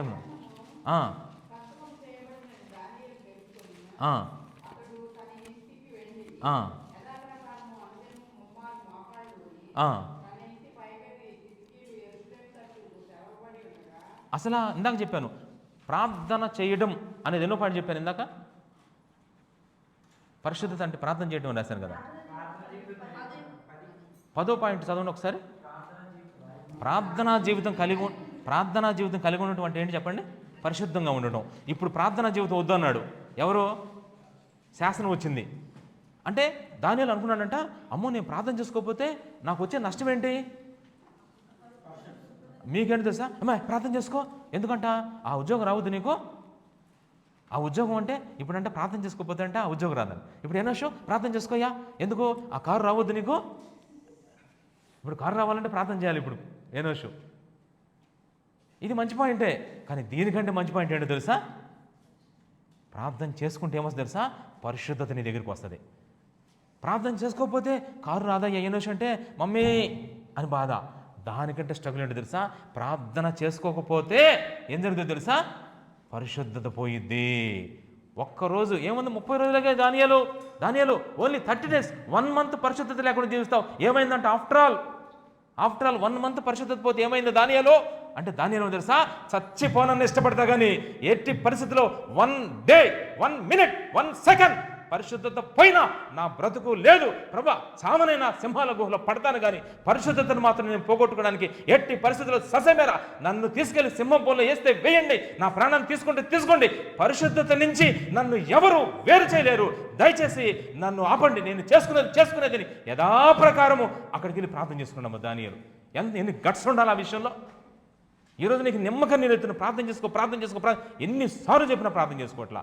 అసలు నీవు పరిశుద్ధత కలిగి ఉన్నావంటే ఇక నేను చెప్పుకోవాలి. అసలు మనం పరిశుద్ధత కలిగిన మొహాలేనా మనయ్యే? ఈరోజు ఒక పవర్ఫుల్గా ఛాలెంజ్గా తీసుకోండి నిజంగా. ఇక నాకైతే భలేగా ఒగ్గురు పడిస్తుంది ఇక్కడ నిజంగా చెప్పాలంటే. ఎక్కడన్నా 30 రోజుల్లో ఎక్కడన్నా దేనికి భయపడలా. అసలు నువ్వు ప్రార్థన ఎందుకు చేసుకోకుండా పరిగెత్తున్నావు? అక్కడ ఏదో పోయిద్దు, ఏదో ఎత్తుకుపోతుంది నిన్ను అక్కడికి. వెళ్ళకపోతే అదేదో లాస్ అయింది, ఇదేదో లాస్ అయింది. ఏం లాస్ అయినా పర్లేదు, నష్టపోయినా పర్లేదు, నేను ప్రార్థన జీవితాన్ని వదిలిపెట్టేది లేదు. ప్రార్థన జీవితాన్ని వదిలిపెడితే నన్ను పరిశుద్ధత వదిలిపెట్టుద్ది. యేసుక్రీస్తు ప్రభువు ఈ లోకంలో పరిశుద్ధతను ఎలా కాపాడుతుందో తెలుసా? దినదినం ప్రార్థన చేసుకునేవడం. ఇక్కడ ఎవరైనా సరే మీరు ప్రార్థన చేసుకోలేదంటే నేను ఒకటే చెప్పను, అసలు వాళ్ళతో జాగ్రత్త అమ్మ. మీరు విశ్వాసులారా జాగ్రత్త. తెనాలి, మంగళగిరి, విజయవాడ ఎవరైనా సరే గుర్తుపెట్టుకోవాలి, మంగళగిరి, డోలాస నగరం ప్రార్థన చేసుకోకుండా ఈ సంఘానికి వస్తుంటే వాళ్ళతో జాగ్రత్త, వాళ్ళతో జాగ్రత్త. అన్ని జనులతో కాదు జాగ్రత్త, మీరు వాళ్ళతో జాగ్రత్త. ఎందుకో తెలుసా? మిమ్మల్ని మామూలు కాదు, వాళ్ళు ఆట ఆడుకుంటారు. మీరు ఒకటి చెప్తే ఒకటి చేస్తారు, మీరు చెప్పిన మాట వినరు, దేవుడు చెప్పినట్టు నడుచుకోరు. వాళ్ళ వల్ల సంఘంలో ఎంత ఒక రకం చెప్పాలంటే గలిబిలి, గందరగోళం, అసూయలు తీసుకొస్తారు, కక్ష. ఒక రకం చెప్పాలంటే సంఘంలో అపవిత్రతను తీసుకొస్తారమ్మ వాళ్ళు. సంఘం భ్రష్టు పట్టిద్ది, సంఘం ఎదగదు, సంఘం పెదగదు. ఒక రకం చెప్పాలంటే సంఘంలో చాలా భయంకరమైన నష్టాలు, సణుగుళ్ళు, గొణుగుళ్ళు, విసుగులు, విమర్శలు, భయంకరమైన పరిస్థితులు చేస్తామంటే వీళ్ళం. అందుకే నేను ప్రార్థన చేసుకుని ఎన్నిసార్లు తెలుసా? కూడికలకు రావట్లా కొంతమంది. ఆయన పట్టించుకోవద్దు అసలు ఎట్టి పరిస్థితుల్లో కూడా, మనకు సంబంధం లేదమ్మా. కానీ ఒక్కటి గుర్తుపెట్టుకోండి, మేము చెప్పేది. కొంతమంది కొన్ని పరిస్థితుల్లో రాకపోవచ్చు, కానీ కొంతమంది కొన్ని విధాల చేత రాకపోవచ్చు. వచ్చిన మీరు మాత్రం ఒకటే, ప్రార్థనా జీవితాన్ని మాత్రం ఏం చేయండి చెప్పండి, ఒక మంచి డిసైడ్మెంట్ చేసుకోవాలి. నీ జీవితంలో ఒక్కరోజు ప్రార్థన పోతే వచ్చే నష్టం చెబుతారు ఎవరన్నా? ఇప్పటివరకు ఎన్నో వాక్యాన్ని బట్టి ఒక్కరోజు ప్రార్థన పోతే వచ్చే నష్టం ఏంటి? ఒక్కరోజు పరిశుద్ధి పోగొట్టుకుంటే ఆ ఒక్క రోజు చాలు వాడికి. ఎవరికి చెప్పండి? నీ జీవితాన్ని అస్తవ్యస్తం చేసి. ఒకరోజు ఒక ఆమె నాతో ఇలా చెప్పిందయ్యా, ఏంటమ్మా ఎందుకు నీ ఆత్మీయ జీవితం ఎంత పతనం అయిపోయింది, ఎంత భ్రష్టు పట్టిపోయింది, అసలు ప్రార్థన కూడా చేసుకోలేకపోతున్నావు, నీ ఆయన రక్షించబడలేదు, అసలు నీ జీవితం ఎంత కొలాప్స్, తినటానికి లేదు, ఉండటానికి లేదు, ఒకప్పుడు ఎట్ట బతికారమ్మా అంటే ఆమె ఒకటే మాట అంది. చెప్తే నేను స్టన్ అయిపోయా. రోజు ప్రార్థన చేసుకునేదంట, ఒక్కరోజు ప్రార్థన చేసుకోలేదంట ఆమె. ఒక్కరోజు ప్రార్థన చేసుకోకపోతే ఆ ఒక్కరోజు కోసం చూస్తున్నాడంట వాడు. ఎవరు? అపవాది. ఎప్పుడు చేసుకోకుండా ఉంటుందా, ఎప్పుడు చేసుకో. ఆ రోజు వచ్చేసంట ఒక్క రోజులోనే గలిబిలిగా చేశాడంట. ఆ గలిబిలి ఇప్పటికి 10 సంవత్సరాల నుంచి రన్ అవుతూనే ఉన్నాం. ఎందుకు విషయం చెప్పనా? అంత గలిబి చేశాడంటే మళ్ళా ప్రార్థన జోలికి వెళ్ళకుండా చేశాడంట సైతాన్ అమ్మాయిని. ఇప్పుడు ప్రార్థన అంటే 4 రోజులు చేస్తుంది, మళ్ళీ 5 రోజులు, మళ్ళీ 5 రోజులు. ఎవరో కాదు, నాకేంటి భయం చెప్తున్నాను. తెనాల్లో స్వర్ణజ్యోతి సిస్టర్, తెనాలి మందిరానికి వచ్చే స్వర్ణజ్యోతి, ఈరోజు కూడా నేను లైవ్లోనే చెప్తున్నా తన గురించి. ఎందుకంటే ఇలా చెప్పడం తనకి ఇష్టం బాగా. కానీ ఇలా వింటది, మళ్ళా మారు మనసు, మళ్ళీ పడిపోయింది. తన ఆత్మీయ జీవితం ఇప్పుడు కూడా కట్టబట్టలు. మంగళగిరిలో మీటింగ్స్ పెడితే ఒకసారి వాక్యం విని రేగిపోయి దగ్గరగా అసలు నిజంగా ఎట్లా వచ్చింది మందిరానికి, అప్పుడు చెప్పేది నీకు వచ్చేస్తానని చెప్పి మళ్ళీ వచ్చినంతసేపు కూడా పట్టలేదమ్మ, మళ్ళా పడిపోయింది. ఇప్పుడు నాకు తెలిసి 5 సార్లు పడిపోయింది ఇప్పుడు మందిరానికి వచ్చిన తర్వాత. అంతకుముందు చాలాసార్లు పడిపోయింది. ఇప్పుడు కూడా టుడే పడిపోయిన స్థితిలోనే ఉంది. ఇంకా ఆమె లేపడం మన వల్ల కాదు, దేవుడే. ఇక మా కారణం ఏంటి? ఒక్కరోజు ఆమె ఏం చేయాలో చెప్పండి, దేవుని విడిచిపెట్టేసింది. ఎంత ఆశ్చర్యమైన చూసారా? దానియేలు ఎంత పరిశుద్ధంగా. అందుకనే దానియేలు పరిశుద్ధ జీవితాన్ని ఏమాత్రం పోగొట్టుకోలేదమ్మా. అసలు అందుకనే దానియేలుకి అసలు ఎన్ని ఫలితాలు వచ్చినాయి తెలుసా? 70 వారాలు. అసలు అవి చెప్పాలనుకున్నా, ఎందుకో మరి ఈసారి మీటింగ్స్లో అవి చెప్పాలనుకున్నానమ్మా. 70 వారాల ప్రవచనం. దాంట్లో 12 అధ్యాయాలు దానియేలు గ్రంథంలో 1290 దినాలు తాళుకొని కనిపెట్టుకున్నవాడు ధన్యుడు, 1335 దినాలు తాళుకొని కనిపెట్టువాడు ధన్యుడు అని ఉంటుంది దాంట్లో చివరి అధ్యాయంలో. అసలు 1290, 1335, 1290 దినాలకి 1335కి ఓన్లీ 45 డేసే ఆ దినాలు కనిపెట్టుకుని ఉన్నానంట. అసలు ఆ దినాలు అంటే ఏంటి, కనిపెట్టుకోవడం ఏంటి, అలా 70 వారాల ప్రవచనం అంటే ఏంటి, అసలు మరి అక్కడ ఒక భయంకరమైన పునరుద్ధానం ఉంది, ఆ పునరుద్ధానం అంటే ఏంటి, ఇవన్నీ చెప్పాలనుకున్నానమ్మా నేను. ఇవన్నీ దానియేలుకి దేవుడు బయలుపరిచాడమ్మా, మర్మాలు బయలుపరిచాడు. దానియేలు వీటిని మరుగ్గా ఉంచన్నాడు, కొన్నింటిని నువ్వు మరుగ్గా ఉంచమన్నాడు. అంత వరకు నిలకడగా ఉంటే నీకు అంతవరకు నిలకడగా ఉన్నాడు. ఎవరు? దానియేలు. ఇవన్నీ అసలు దానియేలు పరిశుద్ధంగా ఉండటం వలన వచ్చిన రిజల్ట్స్ ఏంటో తెలుసా? ఒకటి, సింహాల బోన్లో దానియేలుని వేస్తే ఏమైందమ్మా? సింహాల బోన్లో వేస్తే రక్షించబడ్డా, రక్షించబడలేదా? సింహాలు ఏమైనా చేయగలిగినాయమ్మా? ఒక పరిశుద్ధుణ్ణి ఏ సింహం కదిలించలేదమ్మా. ఇక్కడ సింహాలు అంటే తెలుసా? సాతానుడు వాడు దోతలు, ఎన్ని నీ చుట్టూ తిరిగినా వాడు నిన్నేమి చేయలేడు. ఎప్పుడో తెలుసా? పరిశుద్ధత. అందుకే చెప్పలే, అది నీ ప్రార్థనా జీవితం మీద నీ ఇష్టం అమ్మా. నువ్వు బాగా ప్రార్థన చేసుకో. ఏమైనా తెలుసా? ప్రభా ఉద్యోగం కొంచెం తక్కువ చేయాలమ్మా, ఎక్కువ చేయక్కర్లేదు. నువ్వు బాగా చేయాల్సింది తెలుసా? ప్రభా నేను పరిశుద్ధంగా జీవించాలయ్యా, నాకు ఒక్క సహాయం చేయయ్యా. అయ్యి హెల్ప్ దేవుడు తప్పకుండా చేస్తాడమ్మా. నేను ఈరోజు మీకు క్లియర్గా చెప్తున్నానమ్మా, నేను గ్యారంటీగా చెప్తున్నాను. మీకు చేస్తారమ్మా మీరు ఏం ప్రార్థన? ఏమని ప్రార్థన చేస్తారు? అయ్యా నేను నిజంగా ప్రభువా నాకు నేర్పించుము, ప్రభువా మాకు నేర్పించుము, పరిశుద్ధంగా ఉండుట నేర్పించుము అనేది రాసామే లేదు దాంట్లో మనం. పరిశుద్ధంగా ఉంటూ నాకు నేర్పించయ్యా, నేర్పించయ్యా, నేర్పించు ప్రభా, అయ్యా నేర్పించయ్యా, నువ్వైతే నేర్పుతావయ్యా, ఇంకెవరు నేర్పించలేరు ప్రభా అని ఎలా అడుగుతావు నాకు తెలియదమ్మా, ఎలా అడుగుతావు నాకు తెలియదు. నేను దేవునికి అప్పగిస్తున్నాను ఈ మధ్యాహ్నం. మీ ఇష్టం అమ్మ, మీకున్న పరిస్థితుల్లో. మీరు మాకు పిల్లలు ఉన్నారు, ఉద్యోగాలు ఉన్నాయి అంటాను. హనోకు లేరమ్మా పిల్లలు, హనోకు చేసుకోవట్లేదు ఉద్యోగం. ఎన్ని సంవత్సరాలు నడిచాడు? 3. మీకు సాకులు చెప్పొద్దమ్మా దయచేసి, దేవుడు కోప్పడతాడమ్మా. ఇప్పుడు రెండవ దానియేలు అయిపోయాడు. ఆయనకి నిజంగా ఒక రకం చెప్పాలంటే ఇంకా చాలా చేశాడమ్మా. ఫలితం చెప్తున్నాను, జస్ట్ సింహాల బోలను చూడిపించాడు. తర్వాత నెక్స్ట్ మూడోది, నాలుగోది. ఇప్పుడు నాలుగోది కూడా నేను ఇదే ఉదాహరణ తీసుకున్నా. షడ్రక్ మేషక్ అబేద్నెగో, షడ్రక్ మేషక్ అబేద్నెగో, దానియేలు గ్రంథం 3వ అధ్యాయం మొత్తం చదువుకోవచ్చు కావాలంటే. ఇక్కడ దానియేలు, షడ్రక్ మేషక్ అబేద్నెగో వీళ్ళు ఎంత పరిశుద్ధంగా జీవించారు తెలుసా? వీళ్ళు చేసిన పని ఏంటంటే విగ్రహారాధనకు లొంగకుండా ఉండారు. విగ్రహారాధన ఏమన్నారు? బొమ్మకు ముఖం అన్నారు. అసలు బొమ్మకు మొక్కపోతే వచ్చే పనిష్మెంట్ ఏంటి? అమ్మో, అసలు ఇది మామూలు విషయం కాదు నిజంగా. దేవునికి ఇష్టం లేని పని ఏంటి తెలుసా? విగ్రహారాధన. అస్సలు ఇందాక నేను ఇంకో పాయింట్ చెప్పాను దాంట్లో మీకు, దేవుడు ఓర్వలేని మనం ఓర్వలేకపోవడం. ఎన్నో పాయింట్ అది? 6, పాయింట్ నెంబర్ 6 ఇందాక చెప్పి పరిశుద్ధి అంటే ఇదే. ఏంటి తెలుసా? ఒక రకంగా చెప్పాలంటే విగ్రహారాధన చేస్తే దేవుడు ఓర్చుకోగలడా? కానీ ఇప్పుడు నెబుకద్నెజరు పెద్ద బొమ్మ ఒకటి పెట్టి దానికి మొక్కమన్నాడమ్మ. మొక్కపోతే ఏమన్నాడు? చాలామంది, మీ క్వశ్చన్ తెలుసా, చాలామంది యూదులు మొక్కేశారు. నిన్న నేను ఒక ఉపమానం చెప్పినప్పుడు సూచనలో దానియేలు యెహెజ్కేలు గుండు గీసుకోవడం అనుకుందా, దాంట్లో 3 భాగాలు, వెంట్రుకలు తూకం వేస్తే 3 భాగాలు, దాంట్లో కొంచెం చెంగును కట్టుకుంటాడు, కొన్ని ఎంటుకలు. ఆ చెంగును కట్టును అగ్నిగుండా తీసుకెళ్ళాడు దేవుడు పరీక్షలో. వాటిలో కొన్ని కాల్చివేయబడినాయి. అంటే పరీక్షల గుండా వెళ్ళినప్పుడు కొంతమంది యూదులు చచ్చిపోయారు, కానీ కొంతమంది కాల్చివేయబడలా, కొంతమంది నిలిచి ఉన్నారు. ఆ నిలిచిన వాళ్ళలో ఈ షడ్రక్ మేషక్ అబేద్నెగో వీళ్ళు ఎలా నిలిచి ఉన్నారు తెలుసా? మొక్కమంటే మొక్కమన్నారు అంతే. ఎందుకు తెలుసా? ఇలా వాళ్ళ ముందు 2 ఉన్నాయి. ఒకటి భయంకరమైన అగ్నిగుండం, రెండోది పరిశుద్ధత అగ్నిగుండం. జాగ్రత్త వినండి. ఇప్పుడు పరిశుద్ధతను కాపాడుకోవాలి వీళ్ళు. పరిశుద్ధతను పోగొట్టుకోవడం ఈజీ. పరిశుద్ధతను పోగొట్టుకోవడం ఎంతసేపు? పరిశుద్ధతను కాపాడుకోవటం ఇట్లాంటి పరిస్థితులు కాపాడుకోవాలి. ఇవి పెద్ద వచ్చి చెప్పి ఇలా ఎన్నిసార్లు చెప్తున్నాం వింటలేదమ్మా ప్రజలు. చిన్న విషయం, అసలు అంత పెద్ద పరీక్ష అవసరంలో మనకి పరిశుద్ధత పోగొట్టడానికి. అపవాదికి నీకు చిన్న పరీక్ష పెడితే చాలు దెబ్బ పడిపోతున్నావు. ఏమైందా నాకు మరి కొంతమంది ఫోన్ చేసి అంటారు, ఓణీలు ఇస్తున్నారు అమ్మాయికి, అక్కడ కొంచెం పూజలు చేస్తున్నారు, అక్కడ భోజనాలకు వెళ్ళమంటారు, మరి దినాల కంటే వెళ్ళకూడదు, ఓణీల ఫంక్షన్కి వెళ్ళొచ్చా ఫాస్ట్ అడగాల. అసలు అది నీకు వెళ్ళకపోతే ఏమైంది చెప్పు? అవునమ్మా సరే వెళ్తే వెళ్ళావు, లేకపోతే తప్పేం కాదు. వెళ్తే అది ఏమైంది? చుట్టం మీద తిప్పి బెల్లం మీద తిప్పి మళ్ళీ అడగటం. అసలు అడిగేదాకా ఎందుకు తెచ్చుకుంటున్నారు మీరు? అసలు ఇంత పెద్ద పరీక్ష పెడితే ఎంతమంది లేచిపోతాం మనం చెప్పండి? ఇట్లాంటి అగ్నిగుండం లాంటి పరీక్ష పెడితే ఆల్అవుట్,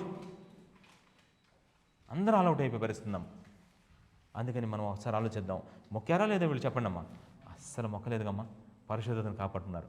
ఫలితం ఏంటో తెలుసా? ఫలితం అగ్నిగుండం నుంచి దేవుడు అగ్నిగుండం నుంచి తప్పించడమే కాదమ్మా, ఏం చేస్తే తెలుసా? ఈరోజు నెబుకద్నెజరు బబులోనంతా కూడా దేవునికే మహిమ అని అంటున్నారు. ఎందుకు చెప్పండి? షడ్రక్ మేషక్ అబేద్నెగో అని వీరు దేవుడు పూజార్హుడు అని మారుమోగిపోతుంది. బబులోన్లో ఇంత మహిమ వచ్చిందా దేవునికి? ఎట్లా వచ్చింది మహిమ వీళ్ళకి? కేవలం షడ్రక్ మేషక్ అబేద్నెగో వాళ్ళు పరిశుద్ధతను కాపాడుకోవడం ద్వారా, పరిశుద్ధతను ఉంచుకోవడం ద్వారా అది వచ్చిందమ్మ. అందుకని గుర్తుపెట్టుకోమ్మా, పరిశుద్ధత నువ్వు కలిగి ఉంటే ఆటోమేటిక్గా నీ కుటుంబానికి మహిమ వచ్చేస్తుందమ్మా. అమ్మో నేను ఈ పని చేయకపోతే మా ఇంట్లో వాళ్ళు ఎవరైనా అంటారు అనుకోవద్దు, పర్వాలేదు. గుర్తుపెట్టుకోవాలి అందరూ కూడా. చివరిగా దానికైనా మరి పరిశుద్ధత పోయిద్దేమో అని భయపడ్డారే కానీ అగ్ని గుండంలో పడిపోతే చచ్చిపోతామని భయపడలేదమ్మ వాళ్ళు. అందుకే దేవుడు ఎంత చక్కగా వాళ్ళని రక్షించాడు తెలుసా? ఇప్పుడు మొత్తం మీకు 5 వ్యక్తులను పరిచయం చేశా. నలుగురు, హనోకు, యోసేపు, దానియేలు, షడ్రక్ మేషక్ అబేద్నెగో, జస్ట్ 4. ఇంకా కొత్త నిబంధనలు కొంతమంది ఉన్నారమ్మా, వాళ్ళ గురించి నేను చెప్పట్లేదు మీకు ఇంకా, ఎందుకంటే సమయం దాటిపోతా ఉంది. అందుకని ఇక మనం ప్రార్థన చేయాలి ఈ సమయంలో. ఇప్పటివరకు ఈరోజు మధ్యాహ్నం వాక్యంలో మనం ఏం నేర్చుకున్నాం చెప్పండి ఒకసారి? మనం ఏమి విషయాలు నేర్చుకున్నాం ఈరోజు? పరిశుద్ధత అంటే ఏంటో నేర్చుకున్నాం. పరిశుద్ధత అంటే ఏంటో. ఇంకా ఏం నేర్చుకున్నారు? కొంతమంది పరిశుద్ధంగా జీవించిన వాళ్ళు వాళ్ళ ఫలితాలు కూడా చూసాం. ఇవన్నీ చూసినప్పుడు ఫైనల్గా మీకు ఏం చేయాలనిపిస్తుంది? అనిపిస్తుందమ్మా? అలా అనిపించకపోతే నేను ఈరోజు మీ ముందు నిలబడటం వ్యర్థం. నేను ఇంత ప్రయాసపడటం కూడా వ్యర్థమమ్మ. నిజం చెప్పండి అమ్మ, మీరు అబద్ధం ఆడకుండా చెప్పండి. ఇక్కడే మనకు పరిశుద్ధ టెస్ట్. అందరికీ అనిపిస్తుందా? కొంతమందికి అనిపిస్తుందా? ఏమా వీళ్ళు పిల్లలు చెప్పాలి. శృతి మీరు ఏమన్నారు వాక్యం? శృతి, కీర్తన వీళ్ళకి మళ్ళా ఒకసారి కూర్చోబెట్టి కొంచెం చెప్తే బాగుంటుందమ్మా. ఎవరన్నా మన సిస్టర్స్ కొంచెం కేర్ తీసుకొని వంటలు చేసుకొని భారం ఉండాలమ్మ. కొంతమంది విశ్వాసులకి ఇది మంచి పరిచర్య అమ్మ, తెలుసా? మంచి పరిచర్య. వాక్యం అయిపోయిన తర్వాత మళ్ళీ కొంత సమయం పిల్లలు అటు ఇటు తిరగకుండా వాళ్ళని కూర్చోబెట్టి కొంచెం మళ్ళా బోధించే అది. మరి వీలైతే ఒకవేళ నాగరాజు గారు కనుకుంటే ఇక్కడ ఆ పిల్లలందరినీ కూర్చోబెట్టుకుని కొంచెంసేపు నాగరాజు గారు ఈరోజు మధ్యాహ్నం ఏం చెప్పాం వాళ్ళు కొంచెం చెబుతారు కానీ మీరు నాగరాజు గారు. ఎందుకంటే నాగరాజు గారిని నేను గమనించి ఆ విషయాన్ని కొంచెం చెప్పేటప్పుడు కొంచెం చక్కగా చెప్తున్నాడు. మరి భోజనం చేసిన తర్వాత ఒక టైం చూసుకుని నాగరాజు గారు పిల్లలు అట్టు ఉంటారు కదా, ఒక మంచి ప్లేస్ ఉంది మనకి దేవుని దేవాలు. ఆ మంచి ప్లేస్ కూర్చొని నిన్న ఉదయం నుంచి మీరు 3 మెసేజ్లు ఉన్నారు చక్కగా. 3 మెసేజ్ చక్కగా టీచ్ చేయొచ్చు. మరి ప్రార్థన చేద్దాం ఖచ్చితంగా. ఇప్పటివరకు చెప్పిన మాటలన్నీ ఇంకా మీరు ఎవరికైనా సరే పరిశుద్ధత అంటే తెలియకపోతే మీరు అడగండి అమ్మ. కానీ ఖచ్చితంగా పరిశుద్ధత కలిగి ఉందాం. మనం ప్రార్థన చేసుకుందాం. కళ్ళు మూసుకోండి. అందరం కళ్ళు మూసుకోండి.